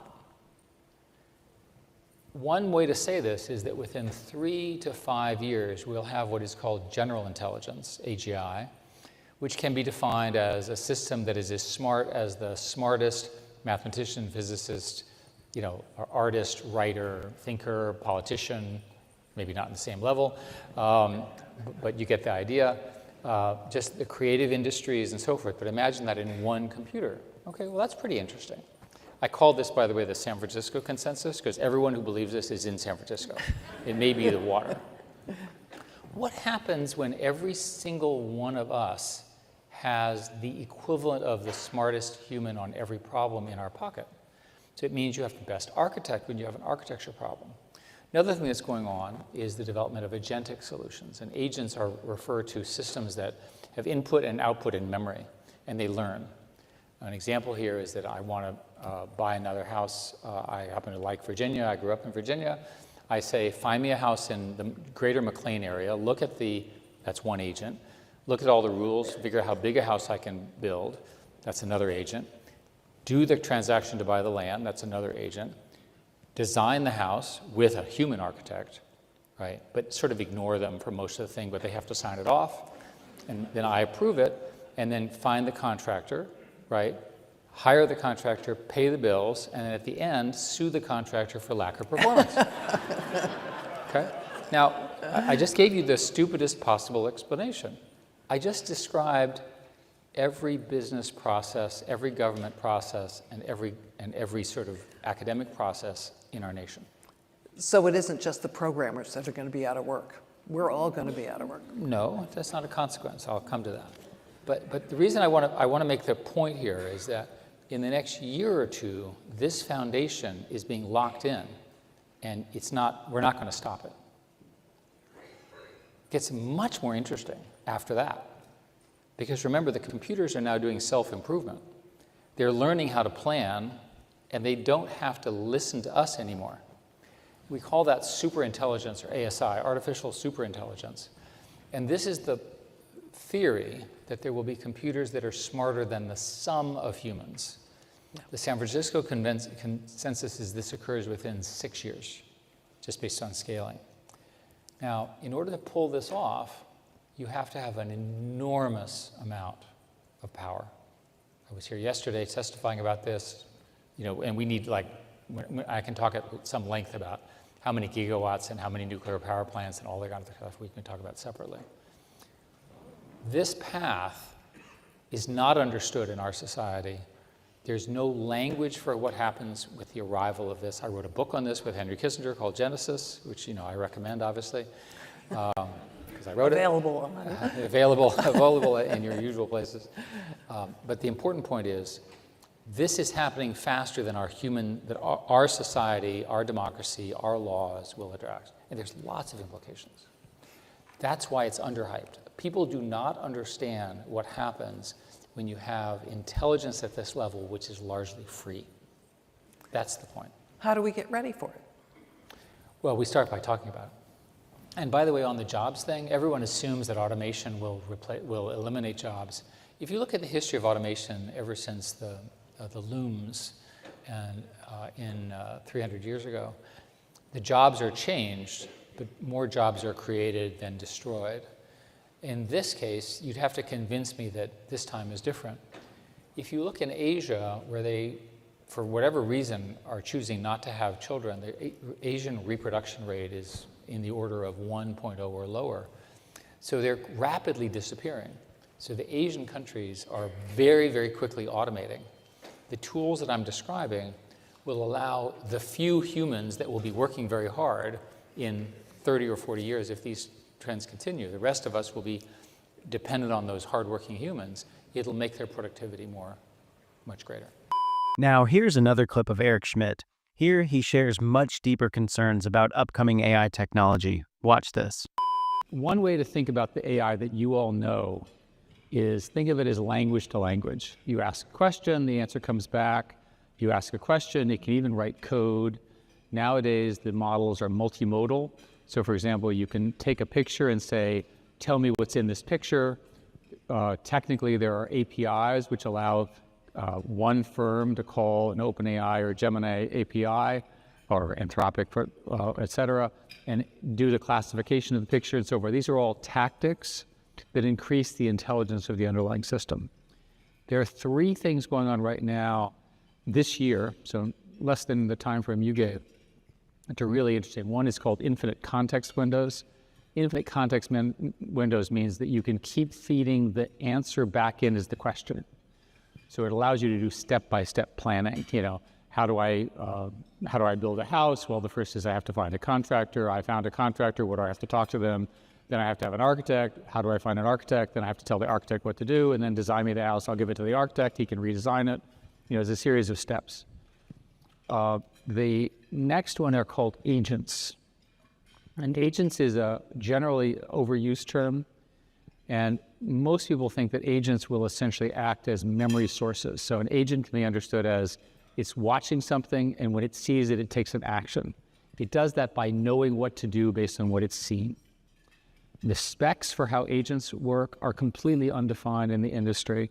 The dominant companies want to have their own agents, and they don't want the agents to interact because they want control for obvious reasons. Many people think that there will be an agent store that you will download, like we see with apps, but not this year. And the third one is text to code. Now, I don't know about you all, but I've programmed and managed programmers for more than 40 years, and they never do what I want. So can you imagine if the computer, you said, write me a program to do this, and it actually writes the code? In our case, the program would be search through all the literature, find out who is working on energy policy, who has a technological background or a role in which they have to be technologically literate, identify them, rank them, score them based on whatever our goal is, and then automatically send them an invitation. If they say yes, say congratulations. If they say no, why not? And call them, and with a synthetic voice, tell them that they're idiots for not coming. That's the kind of program I would write. Thank God I'm not doing that. But you see how easy it would be to automate tasks. So that's, I think, the first step. The next step is not as clear. There's sort of huge contests. There's a huge set of contests going right now, which are at a scale that's unimaginable. You have the big three in the US, Anthropic, which is allied with Amazon, Gemini, obviously, from Google, OpenAI, Microsoft. And let's assume they all do really well. It looks like they're doing really well. I can talk about what their problems are, but fundamentally they're doing well. You have Facebook, which has chosen an open source path for the 400 billion model. That has a lot of implications strategically, right, which we can discuss. All of these are vying for the best reasoning, the best answers, and then the best predictive analytics, the best image classifiers, and the best multimodal. That technology then diffuses, or the technical term is distilled, into more specialized models. And I think that's the action you'll see in the next 1 to 2 years. You did not mention artificial general intelligence. First, for those of us who aren't necessarily totally up to speed on AI, what is it and where are we? There are multiple definitions of AGI, but the term has been around for 15 years. The basic idea is, what is the point where you have the flexibility of a human in your intelligence system? So one way to understand it today is that these are called narrow AI approaches, although they're certainly not narrow. They're initiated by a human. At what point, is the question, can the computer generate its own objective function, its own goal? And how will that emerge? There's what I call the San Francisco school, because they're all in San Francisco, which is a separate set of issues. And they all talk to each other, and they've all convinced themselves that within 2 to 3 cranks of the systems, a crank is about 18 months, you get to AGI. And they define AGI as intelligence greater than the sum of human intelligence. I personally think that that's likely, but not in 3 years. Not in. What is the time frame, do you We think? don't know.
Way that you view reality and human beings? Oh, yeah. In what ways? Very much so. So I love this question, and I really want you to be honest. Can you please share with Steve how you went from your college beliefs to your post-CIA beliefs? So when I worked with refugees, that was my first big turning point, that humans can be really nasty. Like, I grew up Buddhist, and so it was always like, humans have the potential to be amazing. And I agree, that's true. But when I worked with refugees, I realized that humans can be horrible. And I worked with Bosnians, and I worked with refugees from Rwanda, where, their neighbors literally turned on them. People who they had grown up with, literally the next day came over with a machete or came over with a gun and killed their family members and chased them through forests or through whatever.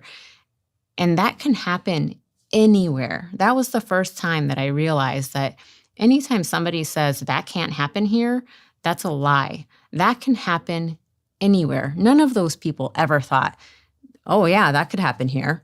None of those people ever thought that. People always think that can't happen here. My neighbor would never do that to me. And that's not true.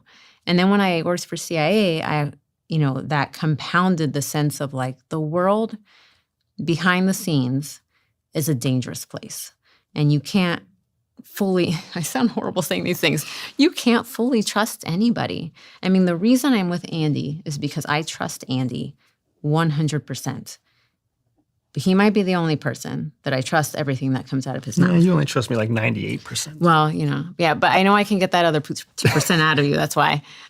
So, you really, you always have to understand that people are a combination of good and bad. And while I would like to think that people would always try to err to the good, I always have to keep in mind that people have a bad side to them, and there's any set of circumstances that could trigger that. Do you think we're in one such moment? I think we're always in a moment. I think some part of the world is always in that moment. What about the United States? Because I know Andy said when we had the conversation the other day that he was going to try and leave the United States before 2026. Well, it's not just me alone leaving. Yeah. Yeah. Well, maybe you have different motivations. I don't know. Are you staying, Jihi? Because he says he's leaving. I've been the one who's been pushing to leave for years. Why? How would you sort of summarize the situation that the Western world and the United States are in right now, from your perspective, with what you know? Are these good times? Jihi's was born in Venezuela. What was Venezuela like in the 80s? Oh, it was nice. It was one of the world's best economies. It was a thriving democracy. It was an excellent place. With a large wealth gap. Jihi's parents, her father, we came from a wealthy family, a wealthy Venezuelan family. That's how they moved to Japan. It's not easy to pick up and move a family of 4 to Japan, or a family of 3 and then have a child in Japan, right? All of that wealth that they had in 1980 when Jihi was born was gone in 1989. Just a few years later. Yeah, I think 80, 85 maybe. 5 years. And Venezuela went from being one of the most successful, thriving democracies with a strong economy.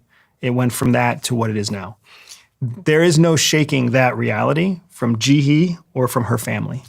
So if there's anybody in the United States right now who is acutely aware of how fast everything can go sour, it's my wife. And that's why what I certainly find is this uncompromising commitment to moving, in large part because you can't wed yourself to any one system unless you want to be available to the detriment of that system. Yeah, I believe in being mobile. We rent, we don't buy. As you might have been able to tell, I'm absolutely fascinated by the psychology behind high-performing sports teams. I think it started with my love for Sir Alex Ferguson as a man.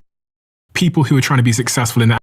People who are trying to be successful in their average life, because this is called the Diary of a CEO, that you learned through your time at the CIA that you think are most useful for people to be successful, however you define that, in their day-to-day lives. The first thing I want to say is that our book, Shadow Cell, talks not necessarily about awesome spies. It talks about how we went back to the basics. We went back to foundational espionage, what we call at CIA sticks and bricks. We gave up all the technology, we gave up all the fancy satellites, we gave up all the drones, and we went back to build off of strong foundations. And we didn't do that because we're smart. We did that because the terrorist groups that won the global war on terror were using bricks and stones and sticks. And they were winning over an American Department of Defense that had a $900 billion budget every year. We spent $8 trillion in the global war on terror only to evacuate Afghanistan. All of that happened because they were using foundational tools that we couldn't crack. And in the Shadow Cell, that's all we did. We used foundational tools that proved to dominate time after time. And there's so much in everyday life, and there's so much in business, from marketing to sales to budgeting to hiring practices to, annual and semi-annual reviews. There's so much that businesses can take from this basic idea of never let go of the foundations, never let go of your sticks and bricks. What advice would you give to the average person? Generally in their life, about how to live a good life based on what you've seen, what you know now, and how you look at the world? For me, a good life is a life spent doing the things you want to do, the things that bring you joy, when you have the age and the energy to do them. It makes me super sad whenever I meet people who wait until their 60s and they retire to be free, to try and travel. And that's when they focus on learning the guitar, and that's when they focus on art, and their body just can't keep up with them. Their body can't travel like it used to travel. They have a shake in their hand. They can't paint anymore, but they believed for 30 years that it would be better when they retire instead of acting on it right now. And for me, it's all about finding joy in the moment today. My son is 12. He plays chess now. He wants to play video games with me now. He wants to go deep into details about his favorite manga comics right now. All of that could be different in 5 days.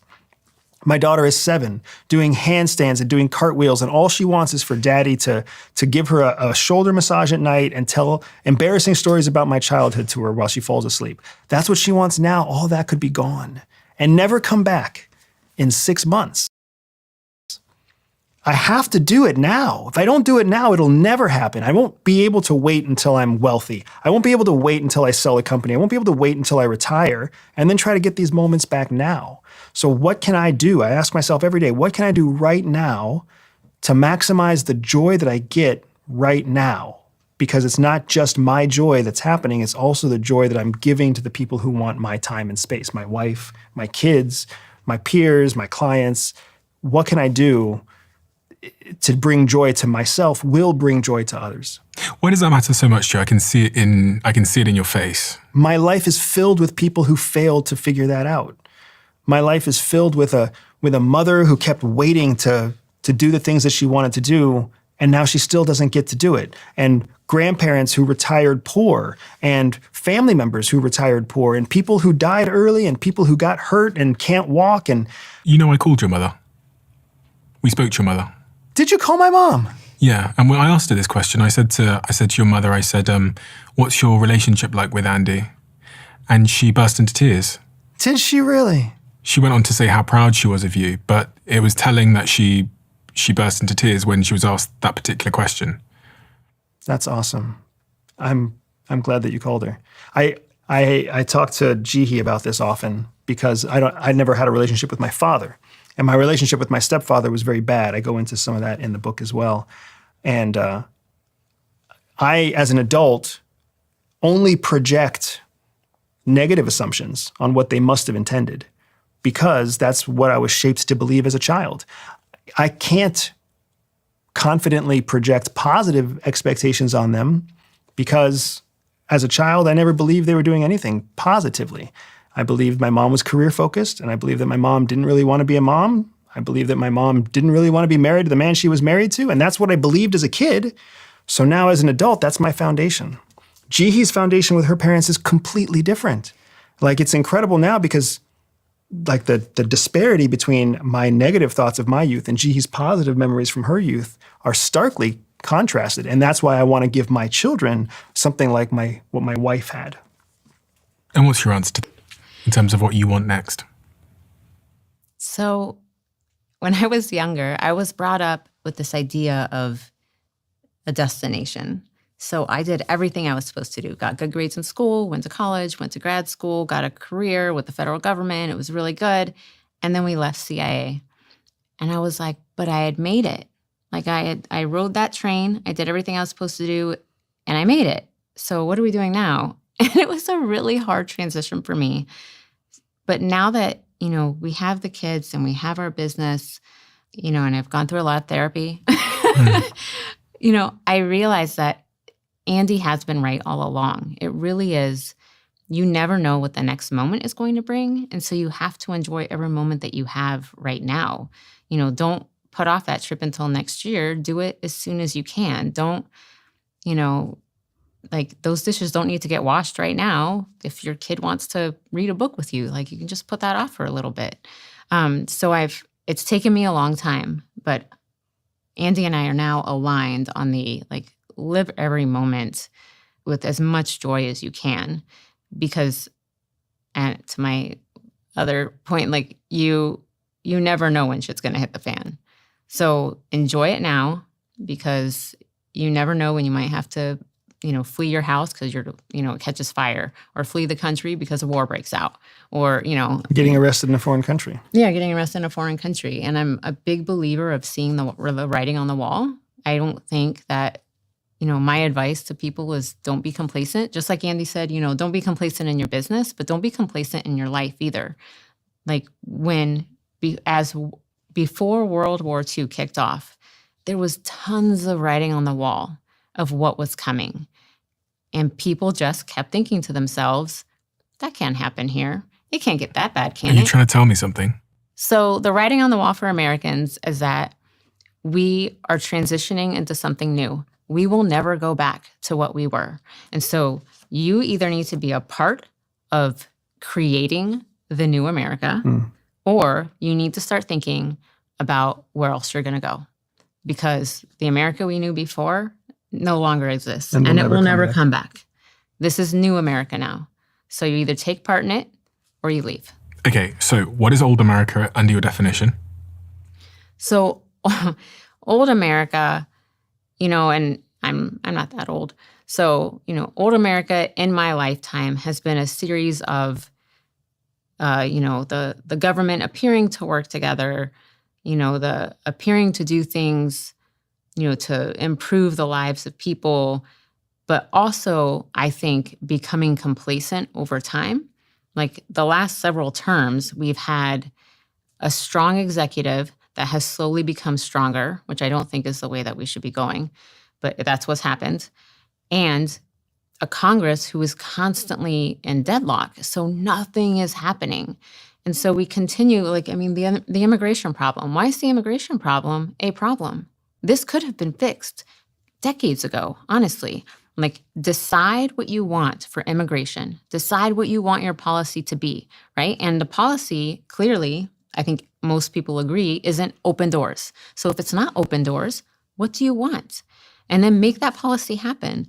So, I think we've had a history now of an executive getting stronger. For some reason, the American people want a strong man. So when you say the executive, you mean the president? The president, yeah. The president's getting more power to do things? Yes. For a period of time, it was because Congress didn't want to make their own decision, so they pushed the power to the president. And then, in probably the last 16 years, we've seen the president take more power, execute more executive orders. So whether you like it or not, we're in a period now where there's a strong executive. When anybody gets power, it's very unlikely they're going to let it go. So do you think Trump's not going to go anywhere? I think the executive, Trump is the current executive, whoever the next executive and the executive after that, they will continue to retain their executive powers. But this doesn't benefit them to let go of the office of the executive's powers. So, Juhi, if that's the old America, where it got slightly more complacent, there was more power and increasingly more power given to the president, you're saying we're in a transitional moment now. What does that new America look like on the end of that transition, in your view?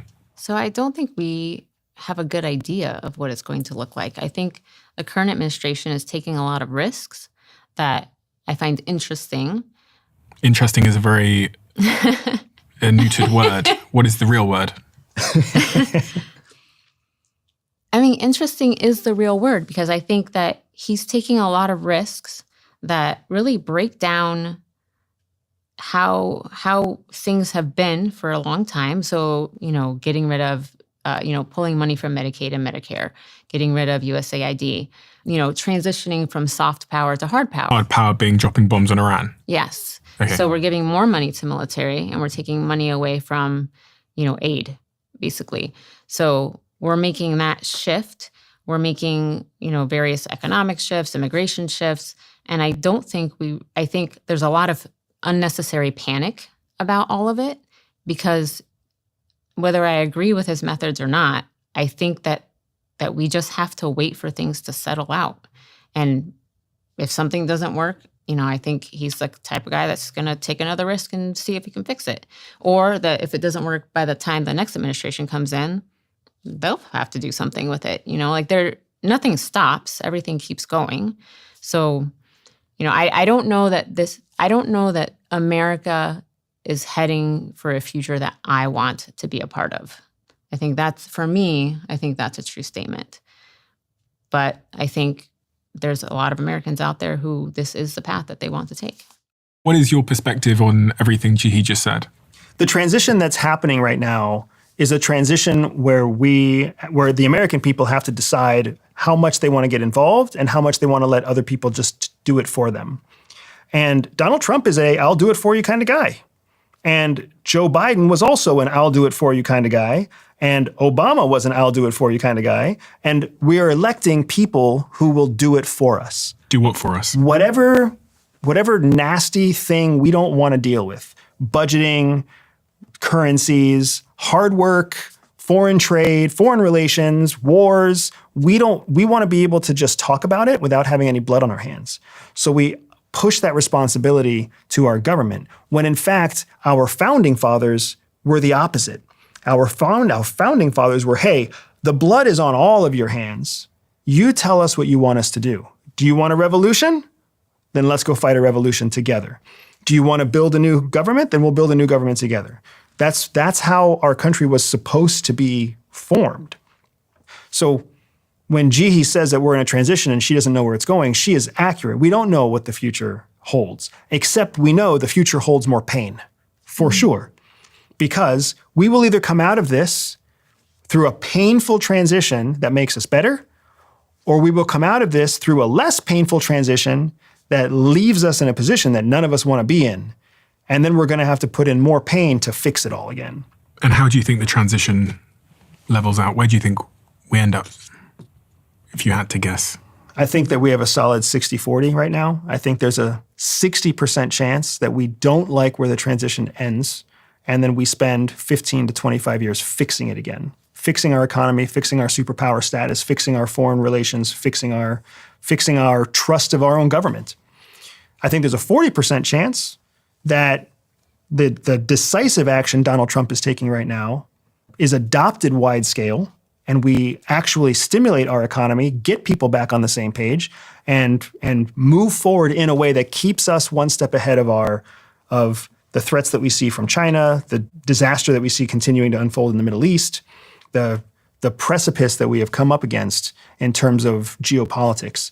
There's a chance that we come out of that, but I think the dominant chance is that we don't. And I would say that that's not just my opinion. That's the opinion of economists, That's the opinion of foreign relation experts. There are multiple people out there who are all saying that our budgetary decisions, our foreign policy decisions, our military infrastructure decisions, our economic decisions are risky.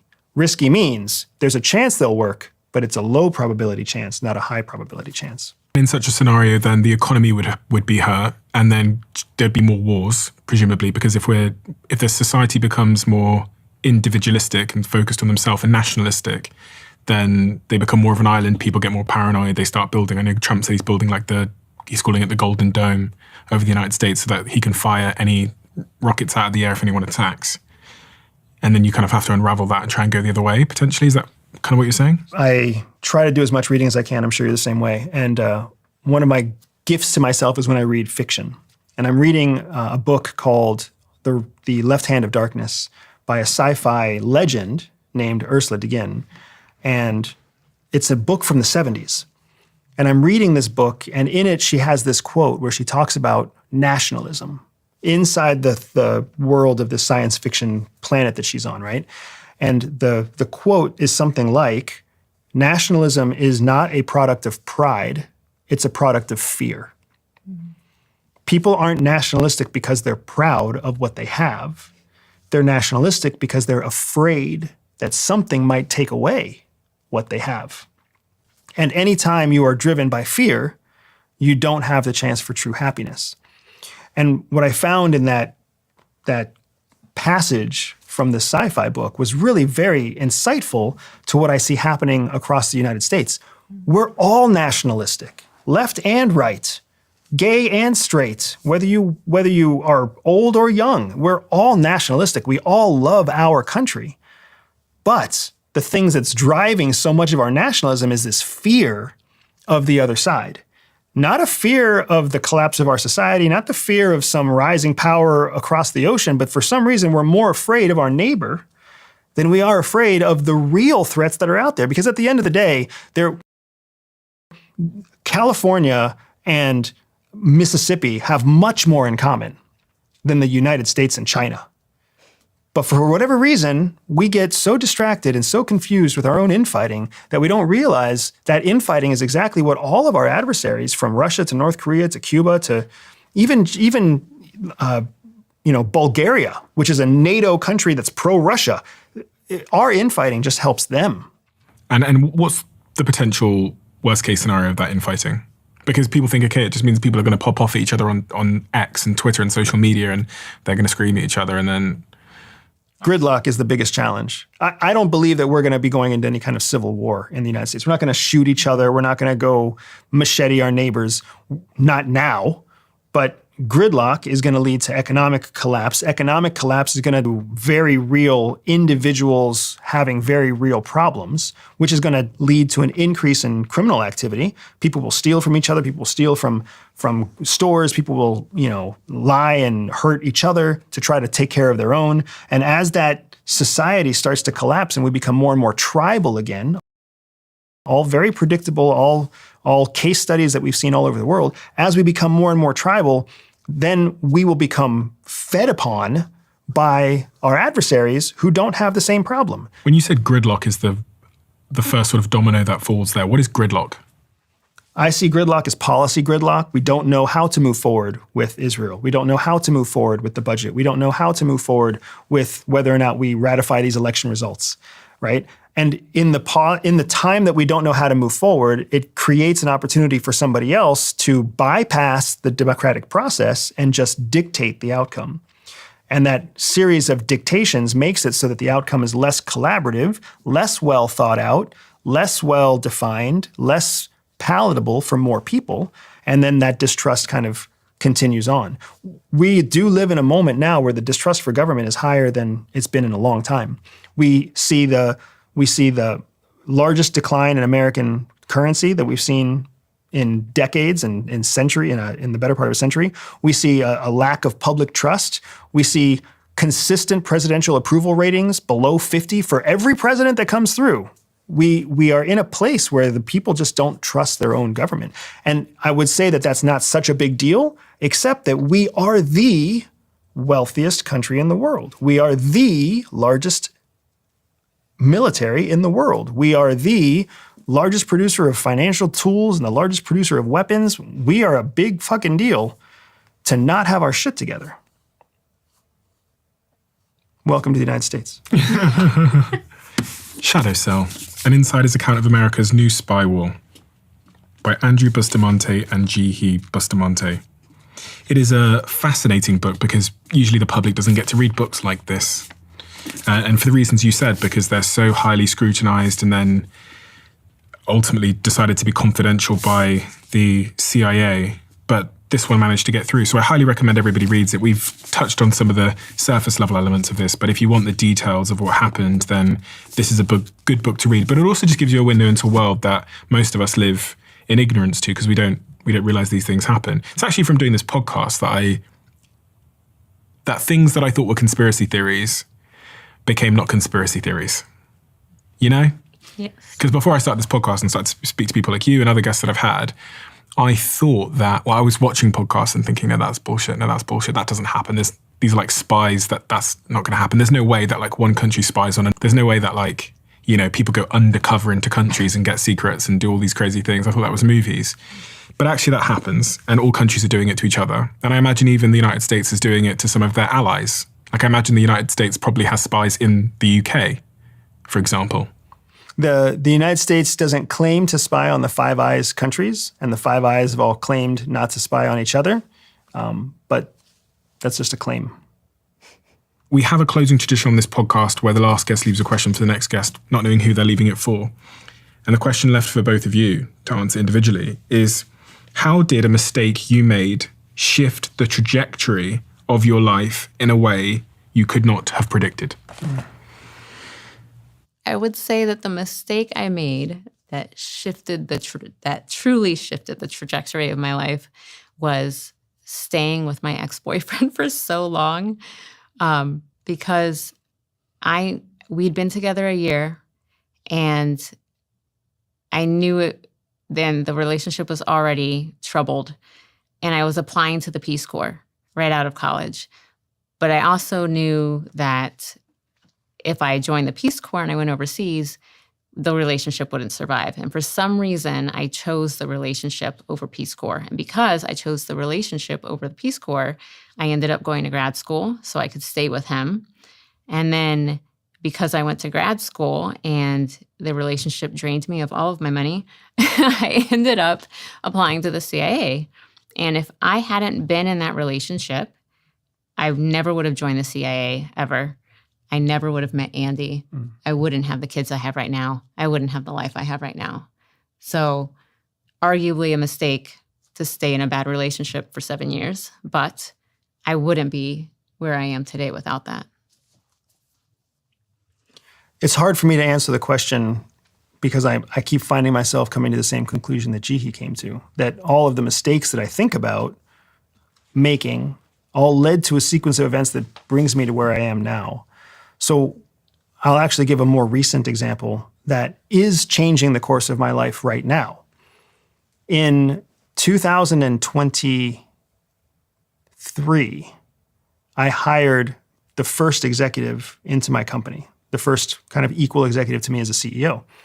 And I hired that person because they came well recommended. I hired that person because they had a long track record of success. I hired that person because they seemed to understand a lot of things about business that I didn't understand. And it was time for me to scale. And it was an important thing for me as a CEO to lead the charge by hiring the right people. And then in the following 16 months, that person lost the company individually $500,000 and then put us into debt almost another $215,000. So a giant $730,000 mistake in one 16-month period of time. And throughout that whole time, I saw the mistakes. I saw the errors. And I kept convincing myself not to take action. I kept thinking, this is just what scaling must look like. This person must know what they're doing. Like, you have to spend money to make money. We have to prepare for the future. Like, I kept rationalizing every step. Oh, this was just a misunderstanding. Oh, this was something that will pay off 6 months from now. And then, that 16 months kind of ended in March of this year. And I'm staring at a healthy company that has $0 in its checking account that's carrying hundreds of thousands of dollars in debt. And I realized I can't let somebody else try to do this because nobody cares as much as I do. I'm the owner. I'm the CEO. The company was built because of my passion for the lessons and my passion for the people that we serve. We're co-owners of the company together. Jihi believes in me and she trusts me, and I can't violate that trust by continuing to think that somebody else can do it better. So I removed that person from their position. I radically changed the company. And within 3 months, we are back into a profitable statement. We are months away from being able to pay off all the debt that we had gathered. We'll never get back the money that we lost in all the failed investments, but we are on a trajectory to go in a completely different direction because I took hold of my company and made it my company again. Instead of thinking that I wasn't qualified or wasn't capable or wasn't good enough to be the CEO that built the company, why wouldn't I be good enough to be the CEO that grows the company? I think a lot of young founders can relate to that. I hear that story so often. I hear that story all the time.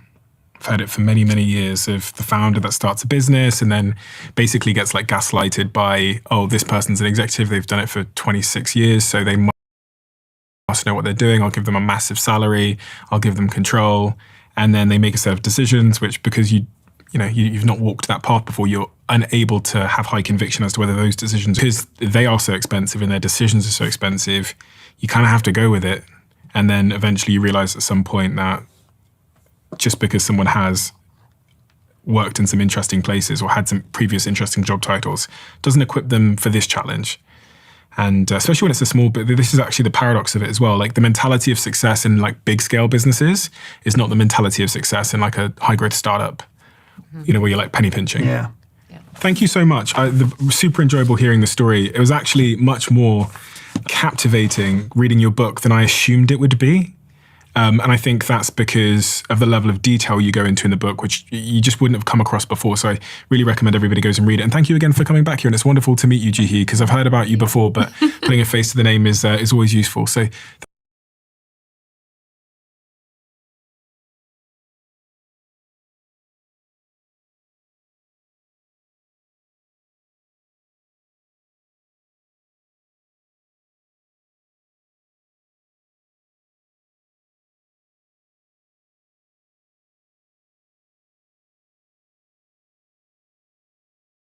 I learned that the business model of drug companies is organized crime. Why do you call them organized crime? Every type of person that can be bribed has been bribed. FDA commissioners, the top guys at the FDA, and even ministers of health.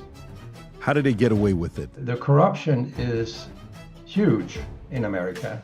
The drug industry has been convicted of more crimes than other industries. I found out that they had committed serious crimes repeatedly. The trust in a lot of institutions went down. The trust in the US government, down. The trust in mainstream media, down. The trust in doctors, down. The trust in CDC, down. The trust in World Health Organization, down. Don't compare me with the CDC. It is actually the most corrupt of all industries. Where are you getting that data from?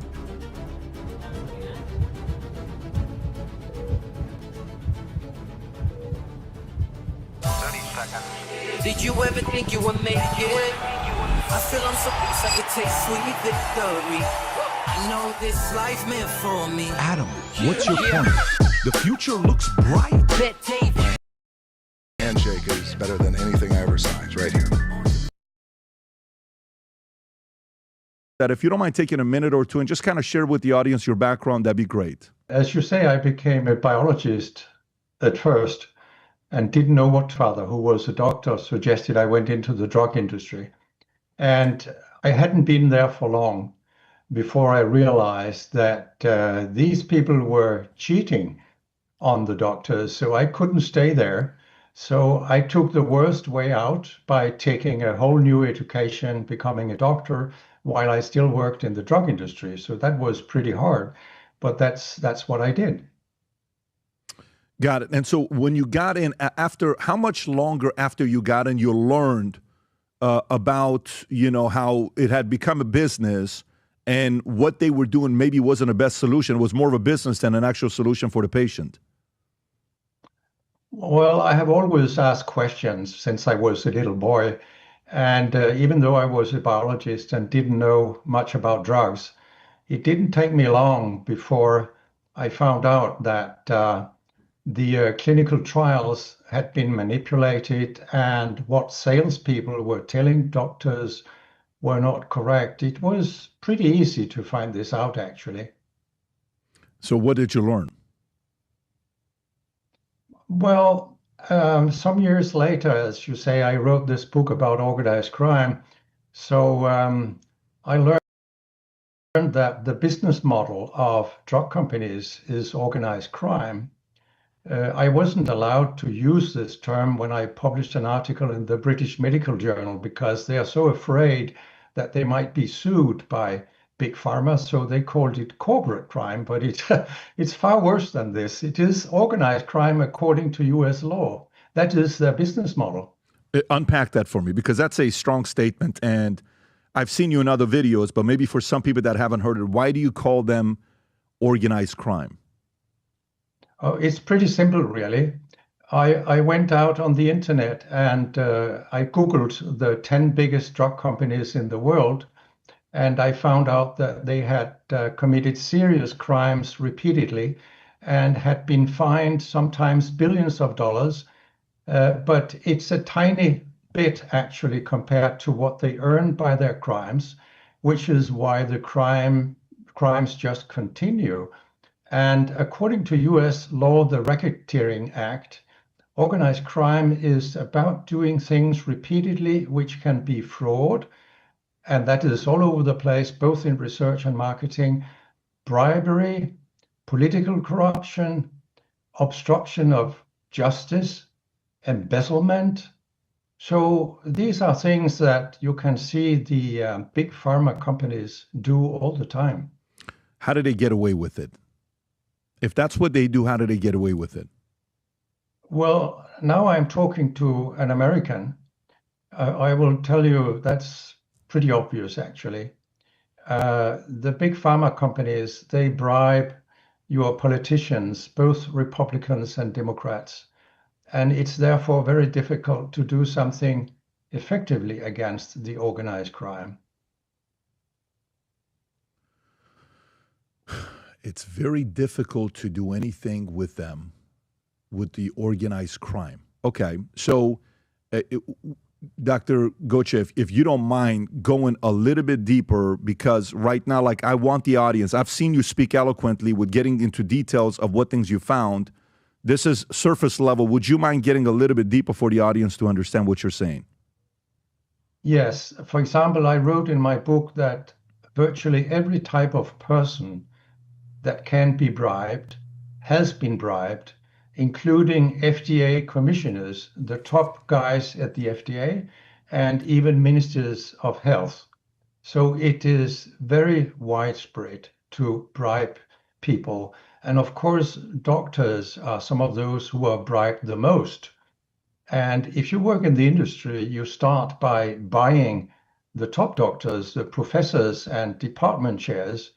So when you look at how much money these people earn in the United States by being on a drug company's advisory board or whatever they do, these are obscene amounts according to European standards. So the corruption is huge in America. It is actually the most corrupt of all industries. It even supersedes big oil and other industries. So the drug industry has been convicted of more crimes and more serious crimes than other industries. And this is absurd because they are dealing with our survival, our health. So it shouldn't be that way. Okay, so how different is it, the way Big Pharma can get away with things? Because while you're saying these, we know these numbers. I mean, I'll pull up this number here, Rob, if you want to pull it up. The amount of lobbying that we do in America versus by industry versus other industries is not even close. If you zoom in a little bit, in 2024, leading lobbying industry by industry, Rob, I can't see the top, industry in the U.S., Big Pharma, 293 in millions. Then it's electronics. Then it's insurance, then it's real estate, securities, oil, gas. Oil and gas is 1/3 of what we do with Big Pharma. So that validates it. But I guess maybe open it up, because one thing that you'll typically hear is the only two countries in the world that they allow for Big Pharma to advertise is New Zealand and US. We've heard about that before. How different is Big Pharma managed and handled in Europe, in the Middle East, Asia, versus the way it's handled in US? I would say very differently. I know Bob Kennedy personally. I met him for the first time 6 years ago. And Bob has many good ideas about how to improve the health of Americans. And one of his most important ideas is to ban commercials on prescription drugs, because we know that this is very harmful for the population. And not only that, it is also very costly for our national economies to allow all these nauseating TV ads on American television, for example. Yeah, but how different is it in Europe, Asia, Middle East, South, Central America? Have you studied how it is done? Maybe even where you are right now. You're right now in, are you in Copenhagen? Are you in, Denmark, yeah. You're in Denmark. Okay. How different is Big Pharma managed and handled in Europe and Denmark? Well, in one way, Big Pharma does business in the same way in the whole world. But as you said, it's only New Zealand and the United States that allows direct advertising of prescription drugs to consumers. So this makes a huge difference. And I believe we can see the outcome of this in national statistics. For example, the last time I looked at this, the United States uses 18% of its gross national product on healthcare. This is about double as much as we do in Europe. And part of this is because you have many middlemen in healthcare that we don't have in Europe, but also that you use drugs to an extreme extent in the United States, even very expensive drugs. And yet the net outcome of all this is that Americans have a shorter life on average than Europeans, even wealthy Americans. So it's not a question of some Americans being poor and not able to afford a good living. It is very much because of overdiagnosis and overtreatment with drugs. Overdiagnosis and overtreatment of drugs. Yeah. That's not, disputable. That is the first thing they do when you go see a doctor. Hey, your kid's got a ADHD. Here's the medicine. Hey, I'm having a hard time, mental illness. Hey, take this medicine, take that medicine, instead of maybe you have financial issues, maybe you have family, maybe you have certain things that you got to address.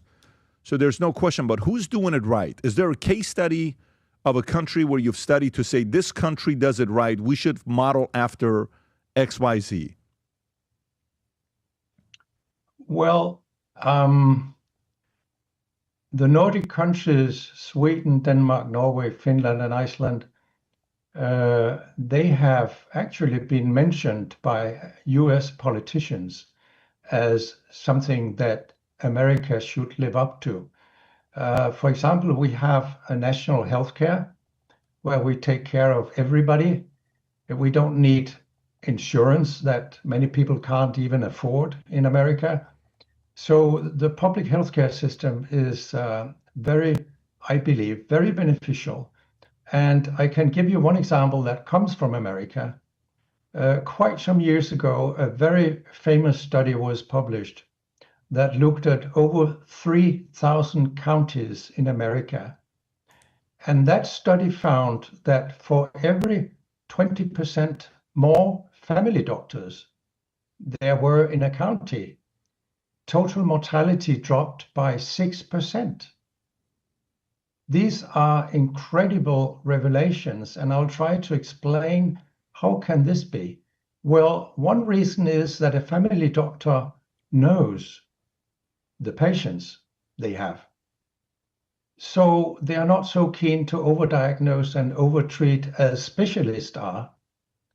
They might be more reluctant to follow guidelines because they know that this particular person, in this case, it would actually not be beneficial to follow the guidelines. So they actually don't prescribe a drug that is called for in the guidelines. So this is one reason why it is of great benefit for a country to have very many family doctors, so to speak, to keep the specialists at arm's length.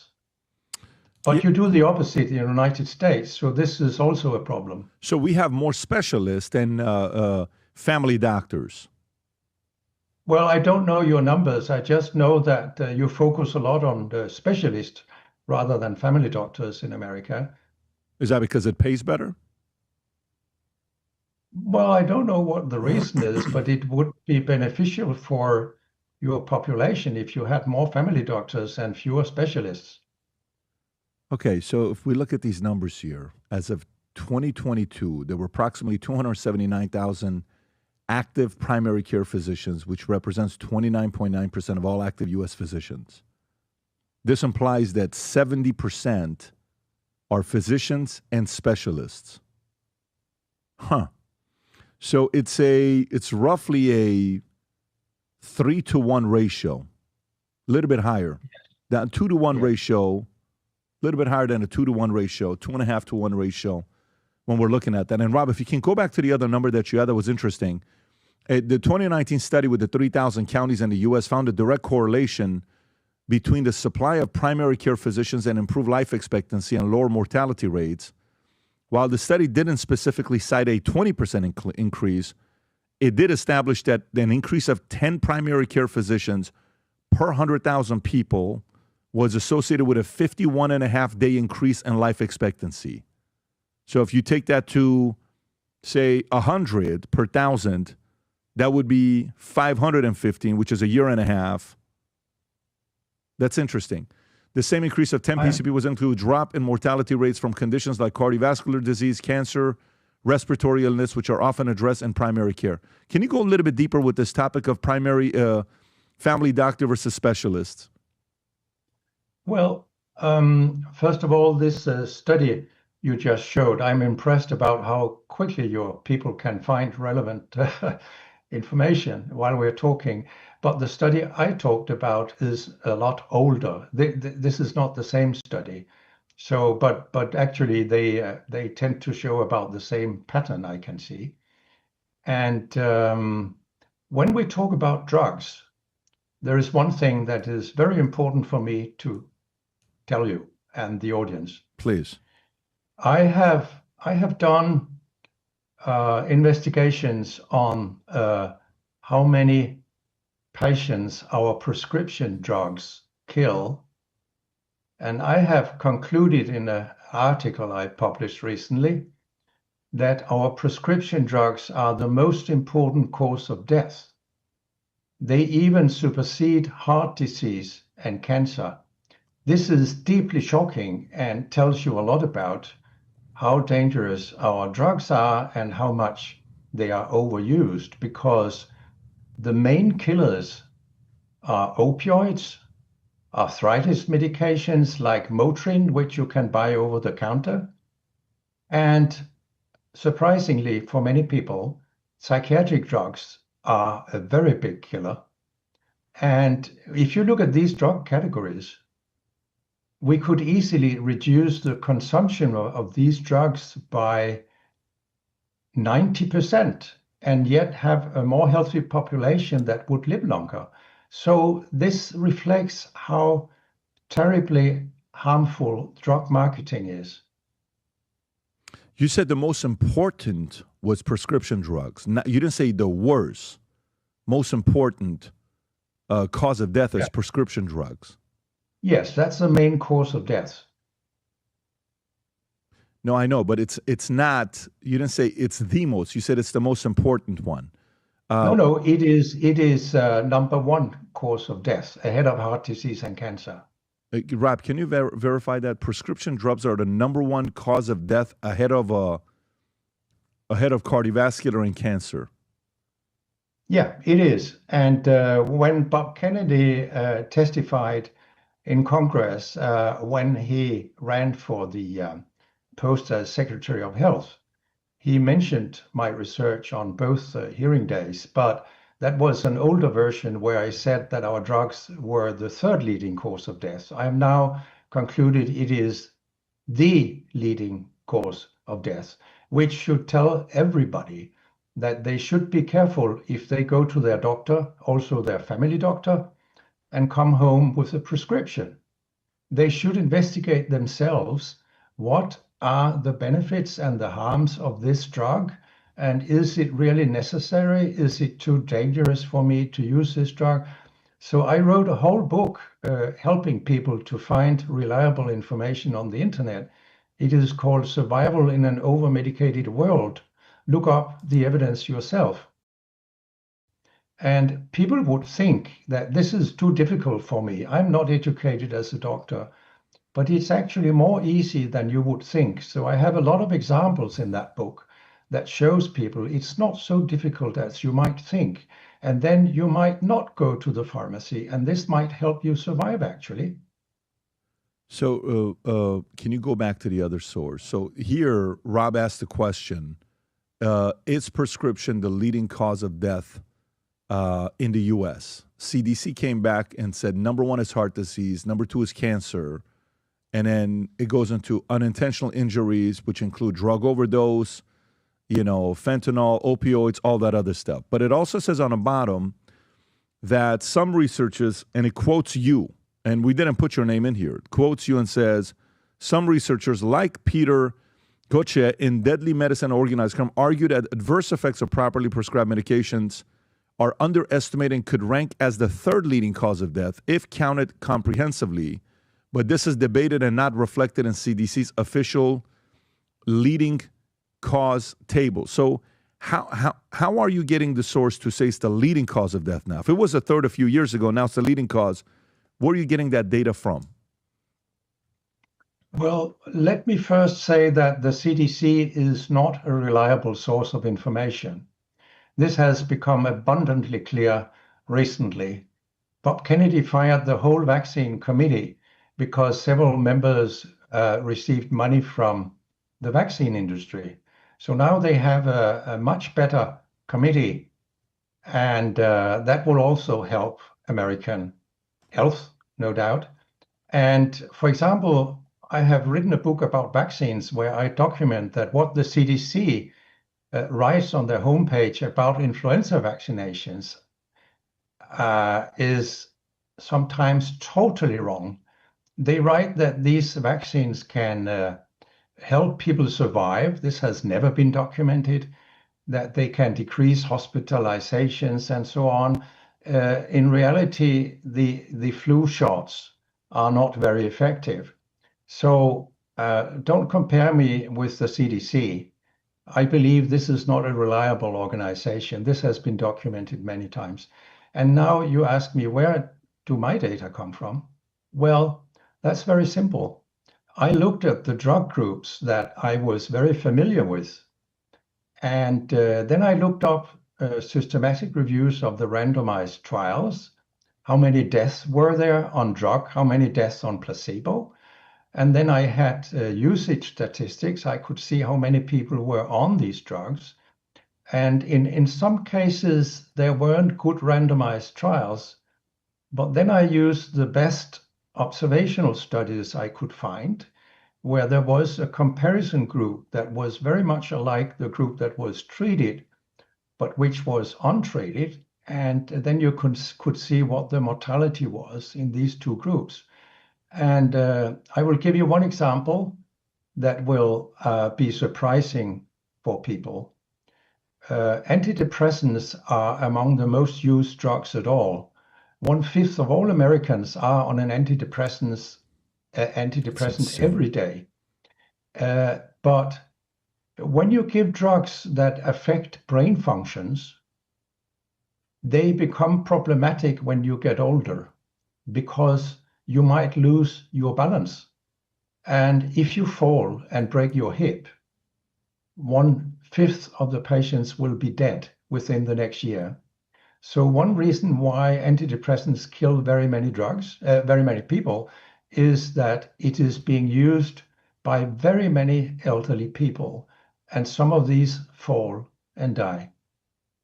This will surprise many people, but it should not be surprising because, I mean, if you drink alcohol, you will also have balance problems. Everything that affects the brain can give you balance problems.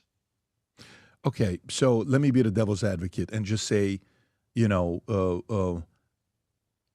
why are people living longer? Because somebody in medicine is going to sit there and say, I totally understand with the Prozac, and we're going to get into that because I'm going to show you the clip here because I want to know what you're going to say about this. But some may say, well, doc, then why are people living longer? Life expectancy, 100 years ago was not what it is today. 50 years ago, it's not what it is today. What is the cause of us living longer? Oh, is it because of medicine? Is it because of science? Is it because of why are we living longer? What would you say to that? Well, this is not really my area of research, but what I have read is that there is good agreement that the increase in longevity is not due to drugs. It is due to social factors, that people have become more wealthy. They eat better food generally. They exercise a lot. If you compare people at my age with my grandparents' generation, they were generally fat. They ate far too much. And exercise, they had partly heard of it. Doing sports, they didn't do that, not even when they were young, most of them. So exercise is very helpful for our longevity. We know that. So there are many factors that are not drugs that help us live much longer today. Does that resonate with you? Yeah, I don't know, because when you said that, you said your grandparents were much fatter than you. I just typed in right now, are we fatter today or 100 years ago? Just to kind of see what numbers it'll bring up. And it says in the 1920s and 1930s, obesity was rare. Estimates suggest that only about 1 or 3% of adults were obese, versus today, 42% are obese today. And that number is astronomically increased since then. And why the change? Food supply, shifted from fresh and local to processed, high sugar, high fat, portion sizes. We eat a lot more physical activity. It says it's lowered a little bit because we're behind the computer more. So it's interesting because I read a book one time by Ken Langone. He is one of the original guys of Home Depot. He's an $8 billion guy, wealthy guy. He's made a lot of money for himself, successful. He wrote a book called I Love Capitalism. And in the book, I Love Capitalism, he talks about how his father died at 62 years old. And if blood thinners were around then, his dad would have lived to 85. And he says, I've been on blood thinners for 30 years. That's what his claim is. So to me, I'm trying to keep a balance on where did they get it right and where did the abuse come in. For example, I'm going to show you this clip. Rob, if you can pull up, play this clip. This last 4 weeks ago, I'm in a room with 20 kids. Politically, they're all, socialists and some communists. They're making the argument of capitalism and anti-capitalism. I'm the capitalist, they're the 20 anti-capitalists, and they're debating me. One of the girls I talked to, she says she is mentally ill, and I want you to see this exchange, and you tell me how we got here. Go ahead, Rob. So that was something I had to deal with, but I'm mainly mentally ill because I am disabled in a capitalist country. Tell me more about mentally ill. Who qualified you as somebody that's mentally ill? Me and my doctor team. Who convinced you that you're mentally ill?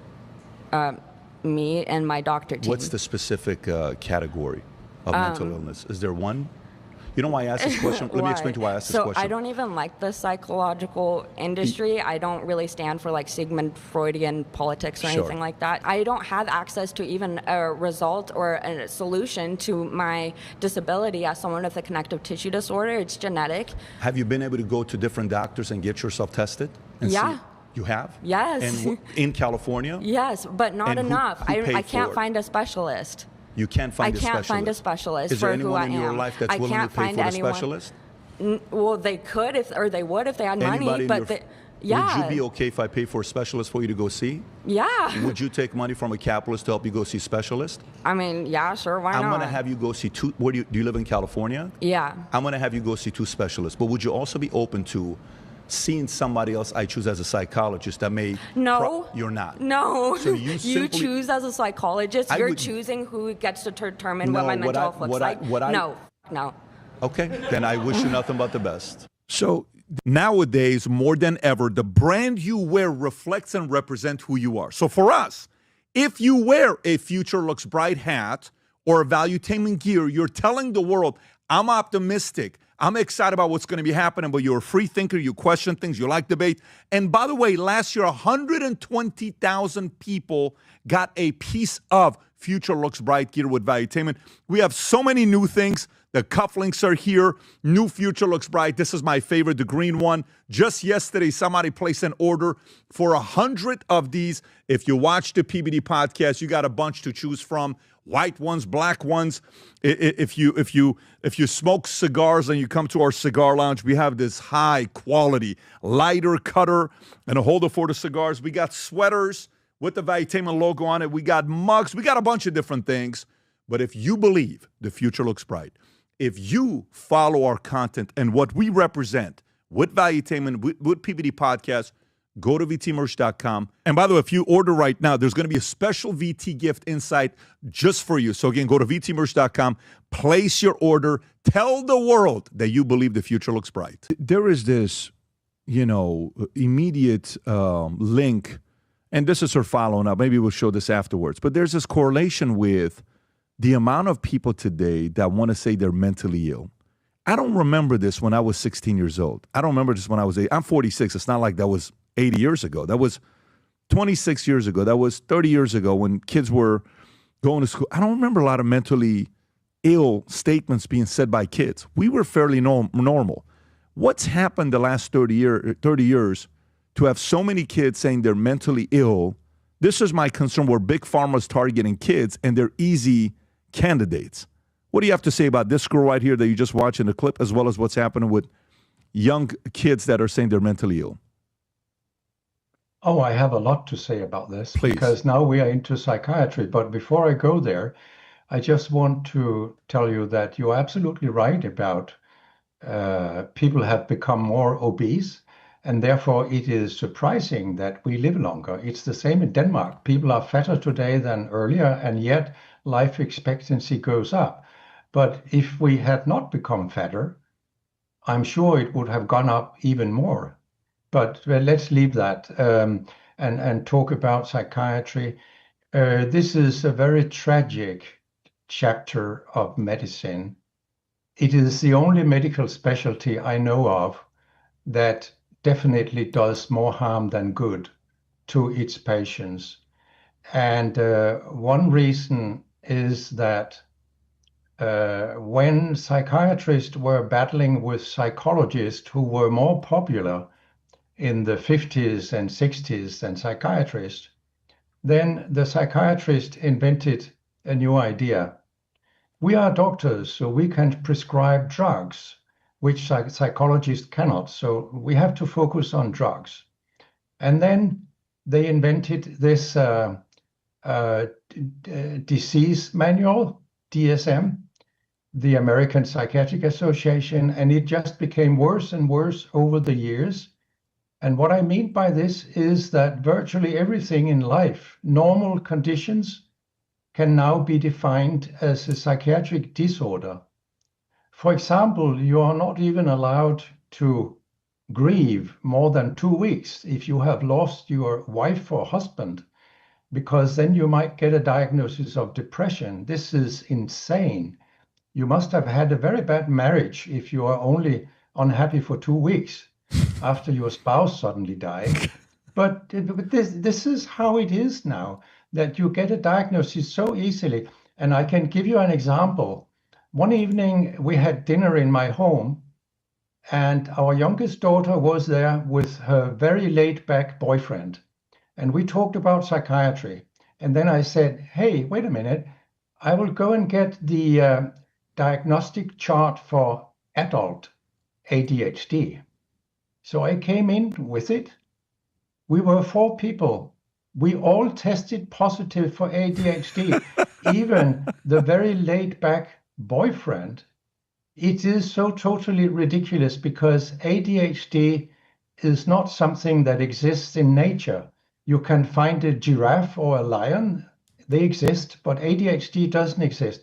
It's just a name. You have a normal distribution of behavior. Most of us are in the middle. And some of us are more energetic and perhaps irritating and gets annoyed if we listen to a boring lecture. So we move our feet and maybe we walk up, stand up and walk around a little to signalize to the lecturer, I'm tired of you, please stop this. And these are some of the features that identify what you call ADHD. So when I lecture, I often find that 1/4 up to 1/2 of the audience test positive for adult ADHD. I try this test on them, and then I tell them afterwards, don't be unhappy. I also got this foolish name. And some of the most interesting and dynamic people I've ever met in the whole world, they all test positive for ADHD because they are energetic and sometimes irritating. And for some years, I joked about we also need a diagnosis for all those who are too quiet. And then it came ADD, attention deficit disorder without hyperactivity. And then I started joking, now we need a diagnosis for people in the middle so that we can medicate everybody. What did they come up with for the middle? I'm curious. I'm waiting. But it is so ridiculous that it takes so little to get a psychiatric diagnosis. It is very, very, very harmful. And that's why I agree with American psychiatrist Peter Breggin, who is now approaching 90 years of age. He once said, I think it was on an Oprah Winfrey show, that the worst mistake you can make in your life could be to look up a psychiatrist if you have a mental health problem, because you are virtually certain to get one or more diagnoses and one or more drugs. And this is not the solution. Peter almost did not use psychiatric drugs at all in his clinical practice. He used psychotherapy even for people who are psychotic and schizophrenic. And there are now randomized trials that show that psychotherapy even works in these serious conditions. Okay, so when you're talking about, when you saw that lady who's saying she's mentally ill, what do you think is causing an increase in that? Is it education? Is it big pharma? Is it victimhood mentality? Is it society? What do you think is causing an increase in that? I can give you one example. My wife and I became very angry when a so-called ADHD bus visited our children's school. So the idea with this bus, which came from the Danish ADHD Association, was to inform children about that they might have ADHD, so perhaps it would be a good idea to become tested. And the material that was given to the children had been worked out in collaboration with the drug company. My goodness, I call this corruption. So, and there was a school teacher somewhere who had sent most of her pupils to being investigated for ADHD, and a lot of them came back positive. So my conclusion was that the school teacher was the problem, not the children, because she couldn't keep order and discipline in her classroom. So then it must be the children's fault. So just follow the money in psychiatry. It will tell you what you want to know. And a lot of the patient organizations, like the Danish ADHD Association, have been corrupted by industry money. Got it. Yeah, well, you know, as you go through this and you see this and you see how it's becoming normal with the medication that they're handing out. What's specific when you hear about these SSRI medicines? What can you say about them? What's the research you've done and what side effects they have, specific to SSRIs? Yes. What is most important, perhaps, about these antidepressants is that when you study how good the effect is on depression compared to a placebo, then you get a result that is so small that it is far below what you call the least clinical significant difference. I mean, in order to make a difference for people, you need more than just what you can barely detect in a randomized trial. So the psychiatrists have themselves shown that these drugs, their effect is way below what is clinically relevant. So you might wonder why they have become so popular, but that's all about money. And then what are their main effects?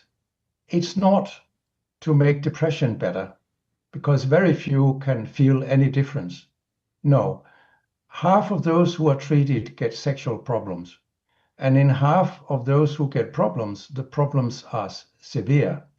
For example, males who become impotent or cannot get ejaculation, and females who cannot get orgasm, and these effects can actually become permanent, so that when people have stopped the antidepressants, they might be incapacitated for life. And in some cases, this has caused people to commit suicide. So this is one of the very bad effects of depression pills. But there is another one, and that is that they double not only the risk of suicide, they actually double suicides. And not only in children, but also in adults. This has been shown, for example, by researchers who had access to FDA data, which are much more reliable than what the drug companies and their paid allies among psychiatrists have published in journals like the New England Journal of Medicine and JAMA Psychiatry and Lancet and so on. So, and suicide prevention programs all over the world, they recommend antidepressants if you are suicidal. I was invited to Washington, D.C. in June by a veterans group. So we had a meeting in Capitol and also a press conference. And what has happened was that when the Veterans Administration introduced a suicide prevention program, it of course involved antidepressants because such programs always recommend antidepressants. And in the following years, usage of antidepressants in war veterans went up. And what happened with suicides? They also went up because this is what the drugs do to people. It is so totally insane. And I actually become very sad whenever I think about it, particularly when children are driven to suicide with something that on top of this is even called happy pills. Yeah. It's interesting because just, I think this is a week ago, or maybe, Rob, is this a week ago or 2 weeks ago? Something like that. I believe last week. Yeah, last week. Here's what Bobby Kennedy had to say about SSRIs. Go ahead, Rob. Places like Uvalde have experienced one of the worst mass shootings in history. The CDC has previously been responsible for studying gun violence.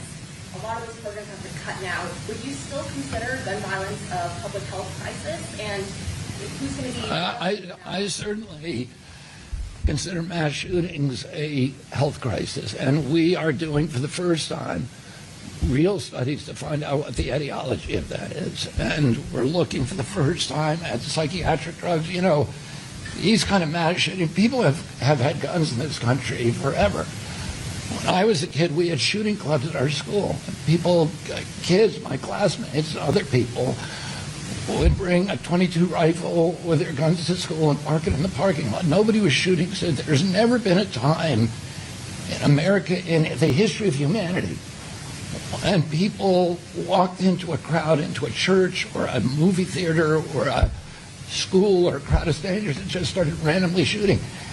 It's happening in our country. It's not happening around the world. And there are many other countries that have comparable levels of guns that we have in this country. We had comparable levels in the 40s, 50s, and 60s, and people weren't doing that. Something changed, and it dramatically changed human behavior. And one of the culprits we need to examine is whether the fact that we are the most over-medicated nation in the world, and that a lot of those are psychiatric drugs that have black box warnings on them that warn of suicidal and homicidal ideation. So we are doing those studies right now for the first time, and we will have an answer. So that kind of validates what you were saying, but what are your thoughts about what Bobby just said right there? I believe Bob Kennedy is absolutely right. It has been debated a lot whether antidepressants can cause homicide, but we know also from animal experiments that these drugs can make people hostile and aggressive. And when my research group got access to clinical study reports from the European drug regulator, we could see in these voluminous reports that there were cases where people have become belligerent and hostile and homicidal when they came on these drugs. This is not what the drug companies publish in their clinical trials. They delete such information. They even delete suicide attempts. We have also shown this by having access to confidential study reports that 2 suicide attempts on fluoxetine in children, fluoxetine, that's Prozac, they didn't appear in the published report, but only in the internal Eli Lilly company report. This is fraud, and it kills people. The fraud kills people. When Prozac was marketed, it became the most complained about drug in America. There were an enormous amount of reports on suicidality and homicidality and so on. And of course, you can't know in every single case whether that person would have become homicidal anyhow. But there are other research that shows that not only antidepressants, but also ADHD drugs can make people hostile, for example. Yeah, as you're going through this, I just think about my 4 kids, and when you're around schools, different schools, not all schools, but different schools. We lived in California for a while, so a couple of our kids went to California. We have 2 kids born in California, one born in Texas and one born in Florida. And as you're going through the different approaches they take medicine for kids, I remember one day we're in California, we can't have, religious exemptions and not have our kids take the vaccines. They have to take the vaccines. Whatever the mandates they had, we had to take them. We're in Texas. And, our kids went to a private school, Christian private school, but one day I get a call. My wife's like, the school's asking for vaccine card. I said, yeah, but this is Texas and it's religious exemption. No, we have to give it to him. I said, there's no way. Let's call Bobby real quick. We call Bobby at 11 o'clock at night. He calls me back. We get on the phone for 45 minutes to an hour. He's getting all these other people on the call, and it's right. Texas demands it. Then we come to Florida. At least Florida allowed for religious exemption. But as of yesterday, I don't know if you heard the news or not, the Surgeon General of Florida ends all vaccine mandates for kids. It was announced yesterday. Joseph Ladapo, here's what he had to say. Go ahead, Rob. What I'm most excited about is an announcement that we're making now, which is that the Florida Department of Health, in partnership with the governor, is going to be working to end all vaccine mandates in Florida law. All of them. All of them. All of them. Every last one of them. Amazing applause. Yeah. That's unbelievable. How many people does it sound like it's in there, Rob? Couple of hundred. Couple hundred, yeah? Every last one of them. All of them. Is he saying anything else? They've been clapping for about a minute already. So you can pause it. This was a big deal, Doc, because during COVID, everybody was like, I don't want to have my kids take it. And I don't know what the number is today. 71% of Americans took the COVID vaccine. This is not even the COVID vaccine. This is just vaccines, period, that are mandated where parents don't have an option. And Florida is the first state that's done this. What are your thoughts on this? It's great. I did see the news already. And I have been against vaccine mandates all the time. There are some vaccines that are just unbelievable. For example, the measles vaccine has saved the lives of countless number of people. So I get sad when some fundamentalists, they don't want to get the measles vaccine. And you had this outbreak in Texas not so long ago. And but when you consider vaccine mandates, you have to balance benefits and harms. And in Europe, politicians were generally against vaccine mandates because they were afraid that this would only increase the numbers who would be vaccine hesitant in the population. And I agree, it's better with good arguments to try to convince people that we have some vaccines that every one of us should take. But we also have vaccines that are doubtful. And one concrete example is the COVID-19 vaccines. To me, it was a horrible decision in the United States to recommend these vaccines from age 6 months and upwards because they are harmful for young children.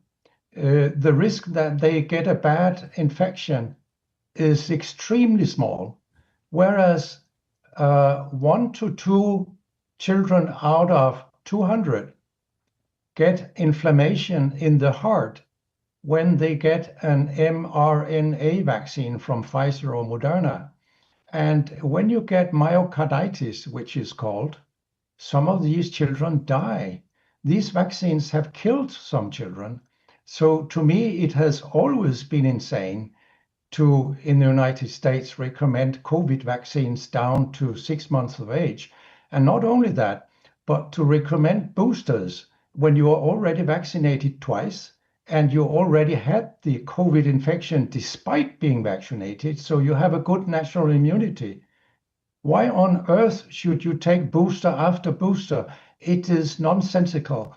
And the European Medicines Agency even at one time warned against all these boosters because we know that too many vaccinations can actually weaken the immune system.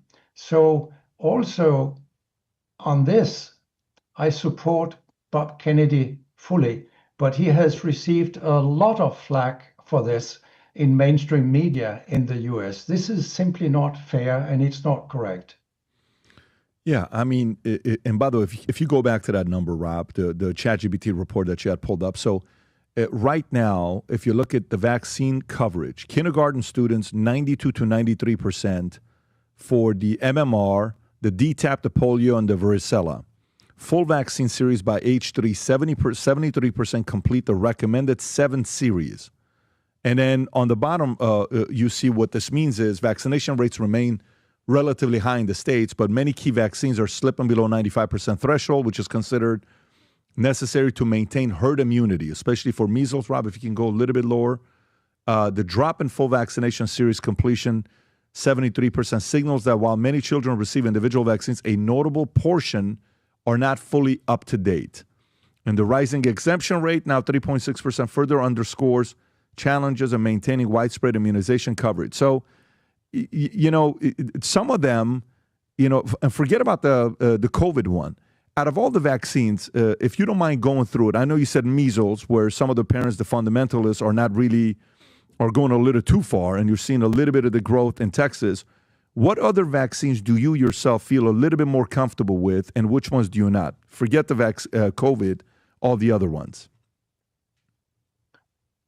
I have taken virtually any recommended vaccine, and so has my wife, who is a clinical microbiologist. So you can name them, polio, diphtheria, tetanus, and so on.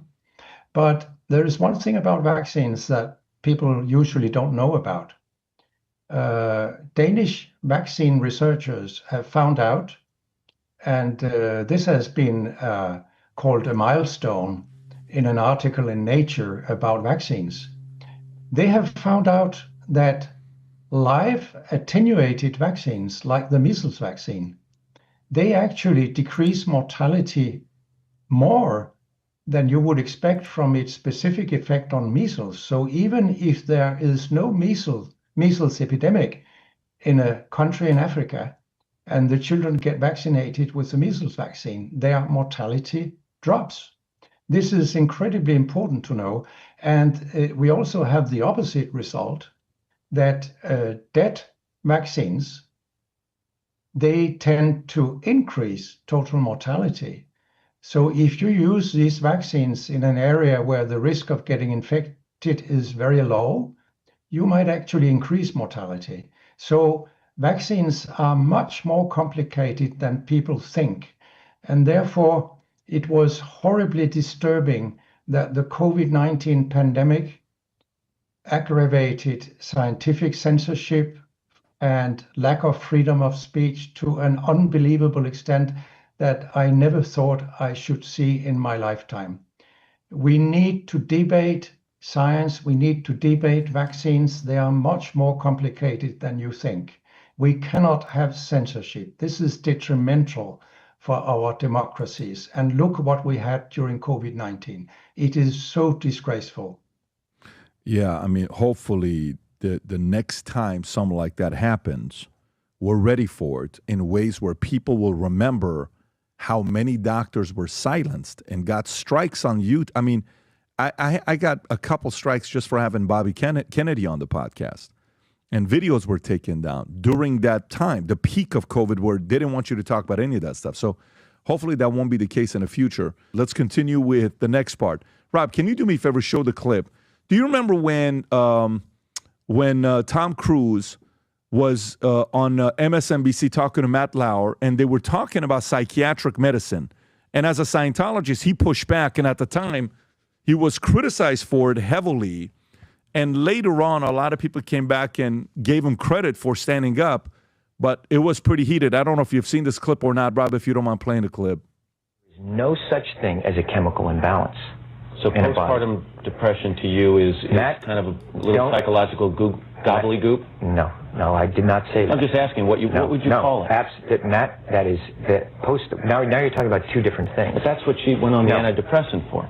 But what happens, the antidepressant, all it does is mask the problem. There's ways of vitamins and through exercise and various things. I'm not saying that isn't real. But aren't there examples where it works? Matt, you're glib. You don't even know what Ritalin is. If you start talking about chemical imbalance, you have to evaluate and read the research papers on how they came up with these theories, Matt. Do you remember that clip between Matt Lauer and Tom Cruise back in the days with Matt Lauer? Well, I'm not sure I remember the clip, but the lie about a chemical imbalance making you depressed is one of the worst in psychiatry.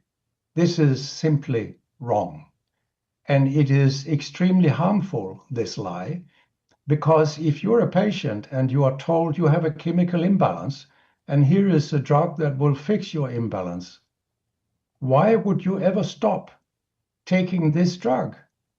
Because if you have a deficit to begin with, shouldn't you take it for the last of your life?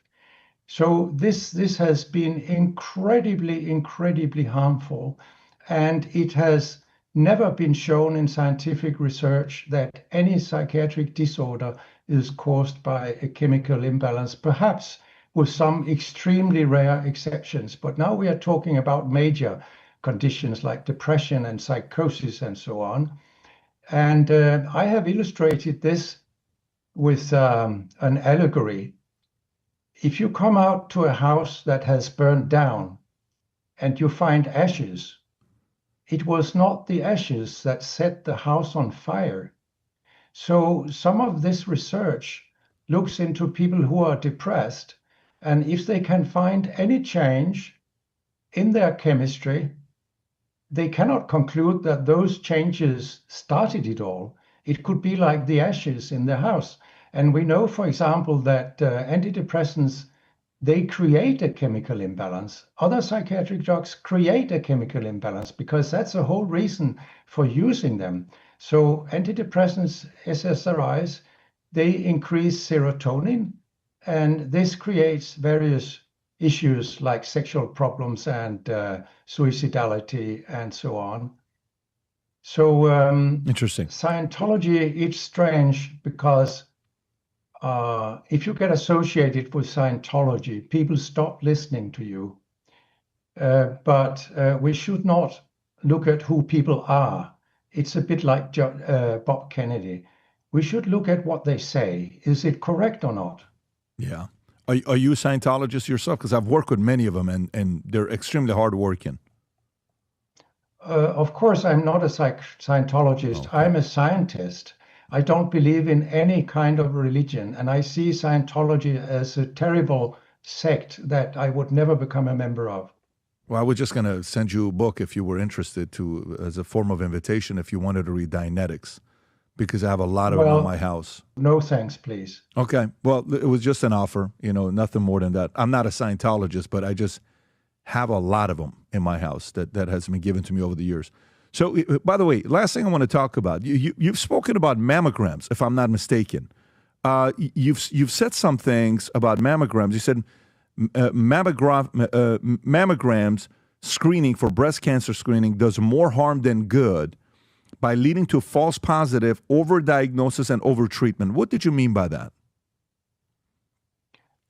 Well, I made, with a collaborator, the Cochrane Review on breast screening, which we published in 2001. So we collected the randomized trials where half of the women had been screened and the other half had not. And we have updated this review over the years. Now, mammography screening has been sold to the public with two statements. It saves lives and it saves breasts, because by coming earlier, you can spare women's breasts to a greater extent. That's and now important. The sad truth is that both these statements are totally wrong. Women don't live longer because they go to mammography screening. Total cancer mortality, including breast cancer mortality, is exactly the same. total mortality, all causes is the same. Then what about breast cancer mortality? We have documented that this is a biased outcome. And this is a long story I won't give you here, but you can't trust when doctors decide, did this woman die from breast cancer or another cancer or from a third reason? This decision has been proven to be biased. So we should not look at breast cancer mortality. After all, people go to mammography screening to live longer, and they don't live longer. And then when you screen for cancer, and I can give prostate cancer as an example. People of my age, most of us have prostate cancer, but we should not get screened because most of these cancers are harmless. They will not bother us for the rest of our lifetime. But if you screen for breast cancer, for example, you find a lot of cancers and cell changes that you would never have found if you had not gone to screening for the rest of your life. Now, when you have found this, you treat it. And how? The irony is that the earliest cell changes, those we call carcinoma in situ, it's not even cancer, it's just cell changes. They are often diffusely spread in not only one breast, but sometimes both breasts. So when you find this very early cell change, sometimes a woman loses both breasts. And the net result of all this is that more women lose a breast if they go to screening than if they don't go to screening. So I have argued for quite some years that mammography screening should be stopped, but that hasn't made me the most popular man in the world. Yeah, I can see that. Yes. I can see that. I can see how some people are not going to be happy with you. I don't think you're trying to make friends. I don't think you're in the business of trying to make friends, specifically in the medical field or the pharmaceutical field. I don't think you're trying to, have these lobbyists calling you and asking you to go to dinner with them. I don't see that as a top 10 list, bucket list type of things that you want to do. Last thing, you have a new book coming out. This book is called How Merck and Drug Regulators Hid Serious Harms of the HPV Vaccine. What can you say about Merck? I think it's Merck and, what can you say about this book and specific to Merck? Well, Merck, as so many other companies, is widely known as committing fraud again and again. And I start the book by recalling the Vioxx affair, this arthritis drug called Vioxx that killed people because they got heart attacks. And Merck hid this for many years, and they committed fraud several times by omitting cases of heart attacks in their clinical trials when they submitted their manuscripts to New England Journal of Medicine and Annals of Internal Medicine. This was revealed later. And also by studying FDA data, it became obvious that Merck was committing fraud. So we have a company that is used to committing fraud. And I document in my book that Merck also committed fraud in relation to Gardasil, its HPV vaccine.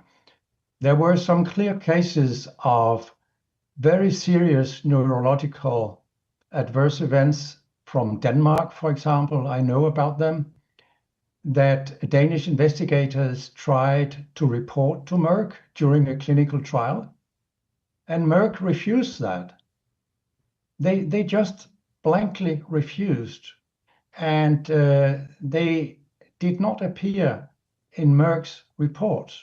So this is outright fraud. And I read 112,000 pages of internal Merck reports, not every single page because some of them were laboratory values, but when I had read all that, I realized that there were very many ways where Merck cheated with their safety data. It was just unbelievable what Merck had done. So can you give some examples of it? In my mind, there is absolutely no doubt that the HPV vaccines cause serious neurological harms in rare cases, but when you look at the benefits, they are very modest. For example, if people attend cervical cancer screening regularly, you can treat cell changes before they become cancer. So in that case, the vaccine will have no effect. So and actually the vaccines have also killed some people. So you need to factor this in when you decide whether you want your young girls to get vaccinated. Yeah, I'm looking up this scandal with Vioxx. In 2004, they had to pay $4.85 billion in settlements to patients and families. And the case exposed challenges with drug safety monitoring, FDA oversight, and Merck's internal handling of safety data. It's pretty wild when you think about what types of fines some of these pharmaceutical companies have had to pay. And the HPV, when you look at that, the challenge, the criticism they get is how aggressively they leverage lobbying and marketing to make it a widespread adoption. What numbers do we have with what HPV did compared to Vioxx? Do we know? No, it will be difficult to exceed the Vioxx scandal because I have estimated that Merck killed over 100,000 patients with Vioxx, and the risks with the HPV vaccines are not at all in this league. They are far, far smaller. So this is a very different situation. Got it. You said something about Motrin earlier. So what could you say about the day-to-day basic stuff that a lot of people take? Advil, Motrin, aspirin, Tylenol. What do you have to say about those basic things that to us, it's like, that's not a big deal. It's just over the counter. The fact that you can buy some of these drugs over the counter make people believe that they are safe. That's exactly right. But there is no drug in the world that is safe, because if a drug has a benefit, it will also harm some people. This is unavoidable. And if you look at the benefits of arthritis drugs, then doctors typically tell you if you have pain somewhere, take Tylenol and then an arthritis drug as well. Take 2 drugs. But the research actually shows that it is enough to take Tylenol. You don't really get any better pain relieving effect by taking 2 drugs. But what you do is that you increase your risk of dying, because arthritis drugs kill very many people through heart attacks and bleeding stomach ulcers. So I would never in my life take any of these arthritis drugs, and these were the drugs that I did research on when I worked in the drug industry. So I know a lot about them, and I defended a doctoral thesis about them many years ago. Yeah, very concerning when you are not in this space. He said something earlier when he said you don't have to be a doctor to be able to research some of this stuff and find out for yourself, which is kind of a challenge to the average person to say, do a little bit more research on your own before you take any medicine that a doctor prescribes to you. And I think that's very good counsel to be giving, specifically when it's coming down to kids. Sometimes we care more about our kids' health than we do of ours, which is noble, but it's important to go through and not just take it just because somebody's a doctor. Well, they know what they're doing. Take anything they give you. I think what happened post-COVID, believe it or not, and I don't know if this is a good thing or a bad thing, the trust in a lot of institutions went down.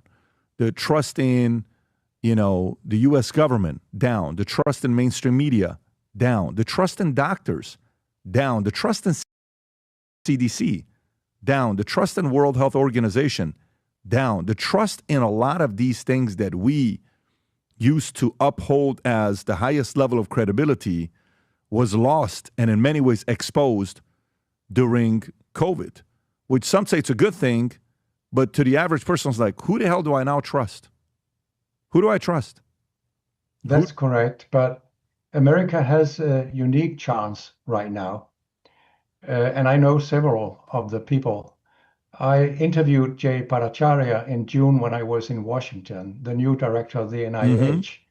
And it was like meeting an old school friend for both of us. It was fantastic, and we agreed on virtually everything.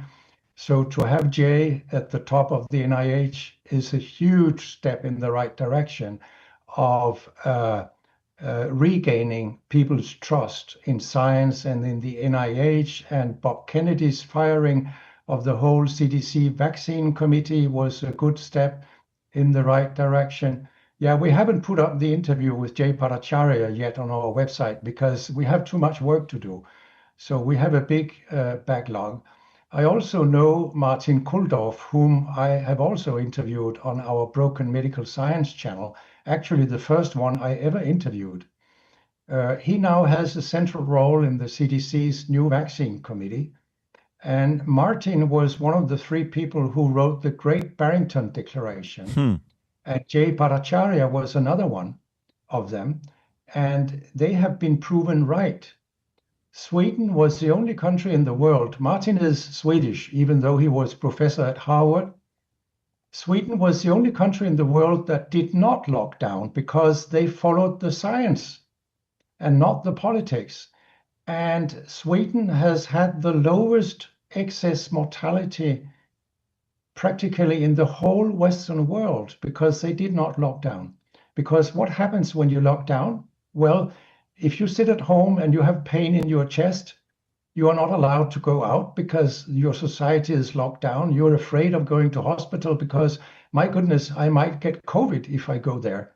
And then you stay at home, and then what? You might die from your heart attack. So mortality from other reasons go up when we lock down our societies. And it was so insane what we were exposed to, not to mention face masks. They don't work. There have been big randomized trials of face masks. And why should we dress whole nations as bank robbers if they don't work? That's another big scandal in healthcare recently. But with the people you now have in the US in leading positions, I'm quite optimistic that America has a better chance, as I said in the introduction in this program, than in my whole lifetime of doing better in healthcare. Well, I feel the same way. I'm glad, these folks who have common sense, logic, and actual science and are not trying to be politicians are in there. I just hope they do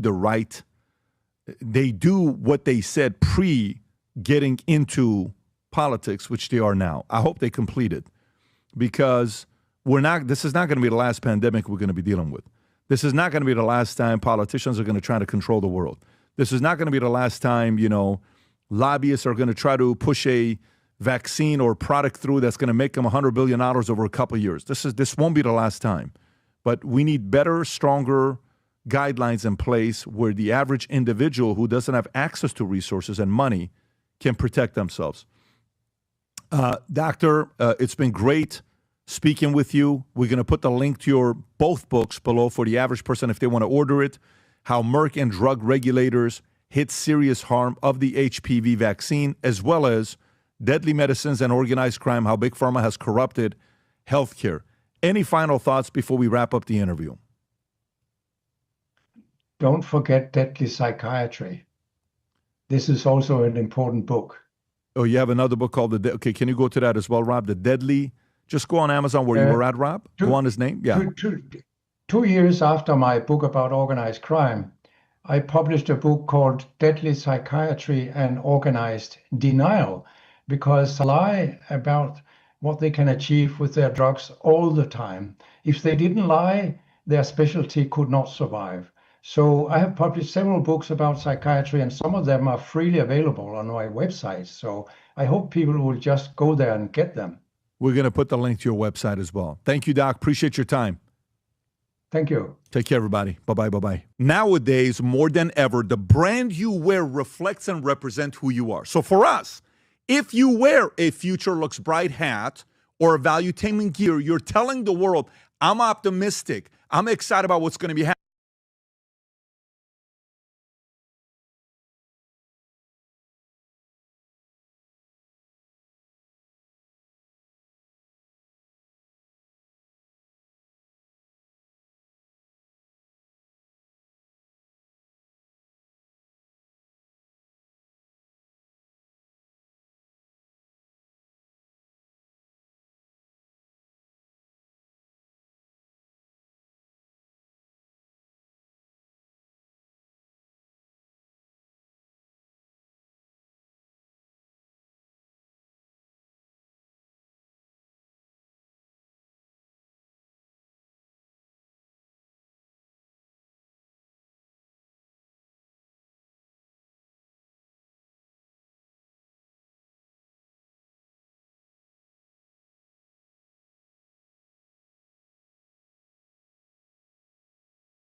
the King's Highway, baby.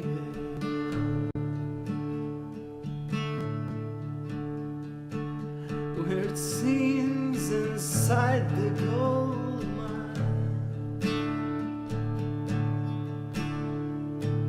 Ride the highway west, baby.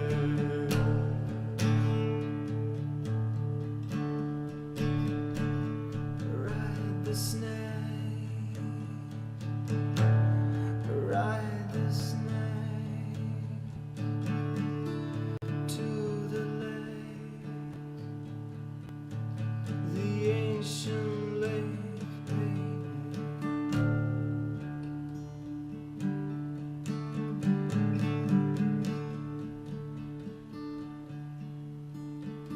The snake, he's long, 7 miles. Ride the snake.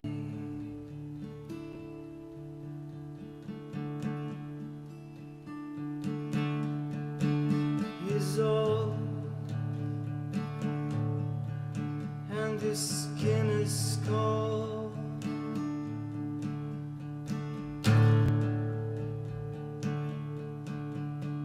The West is the best.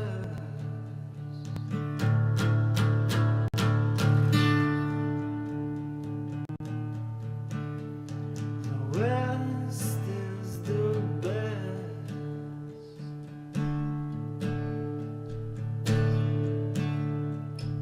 Get here and we'll do the rest.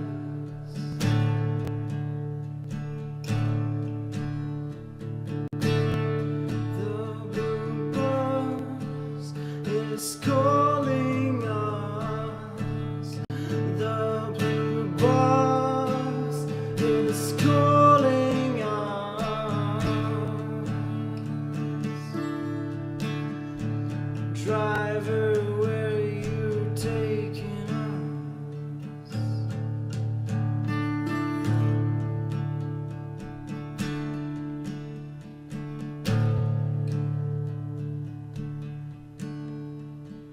The killer I walked before dawn.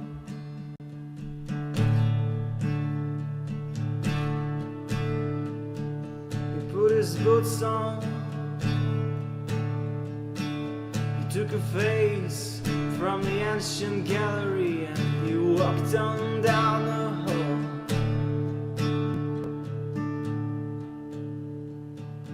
He went to the room where his sister lived and then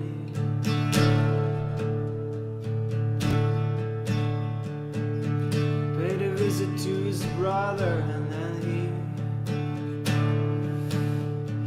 walked on down the hall.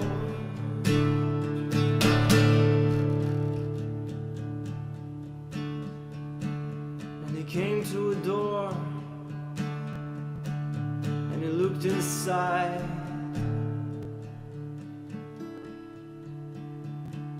Father, yes, son, I want to kill you. Mother, I want to.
is the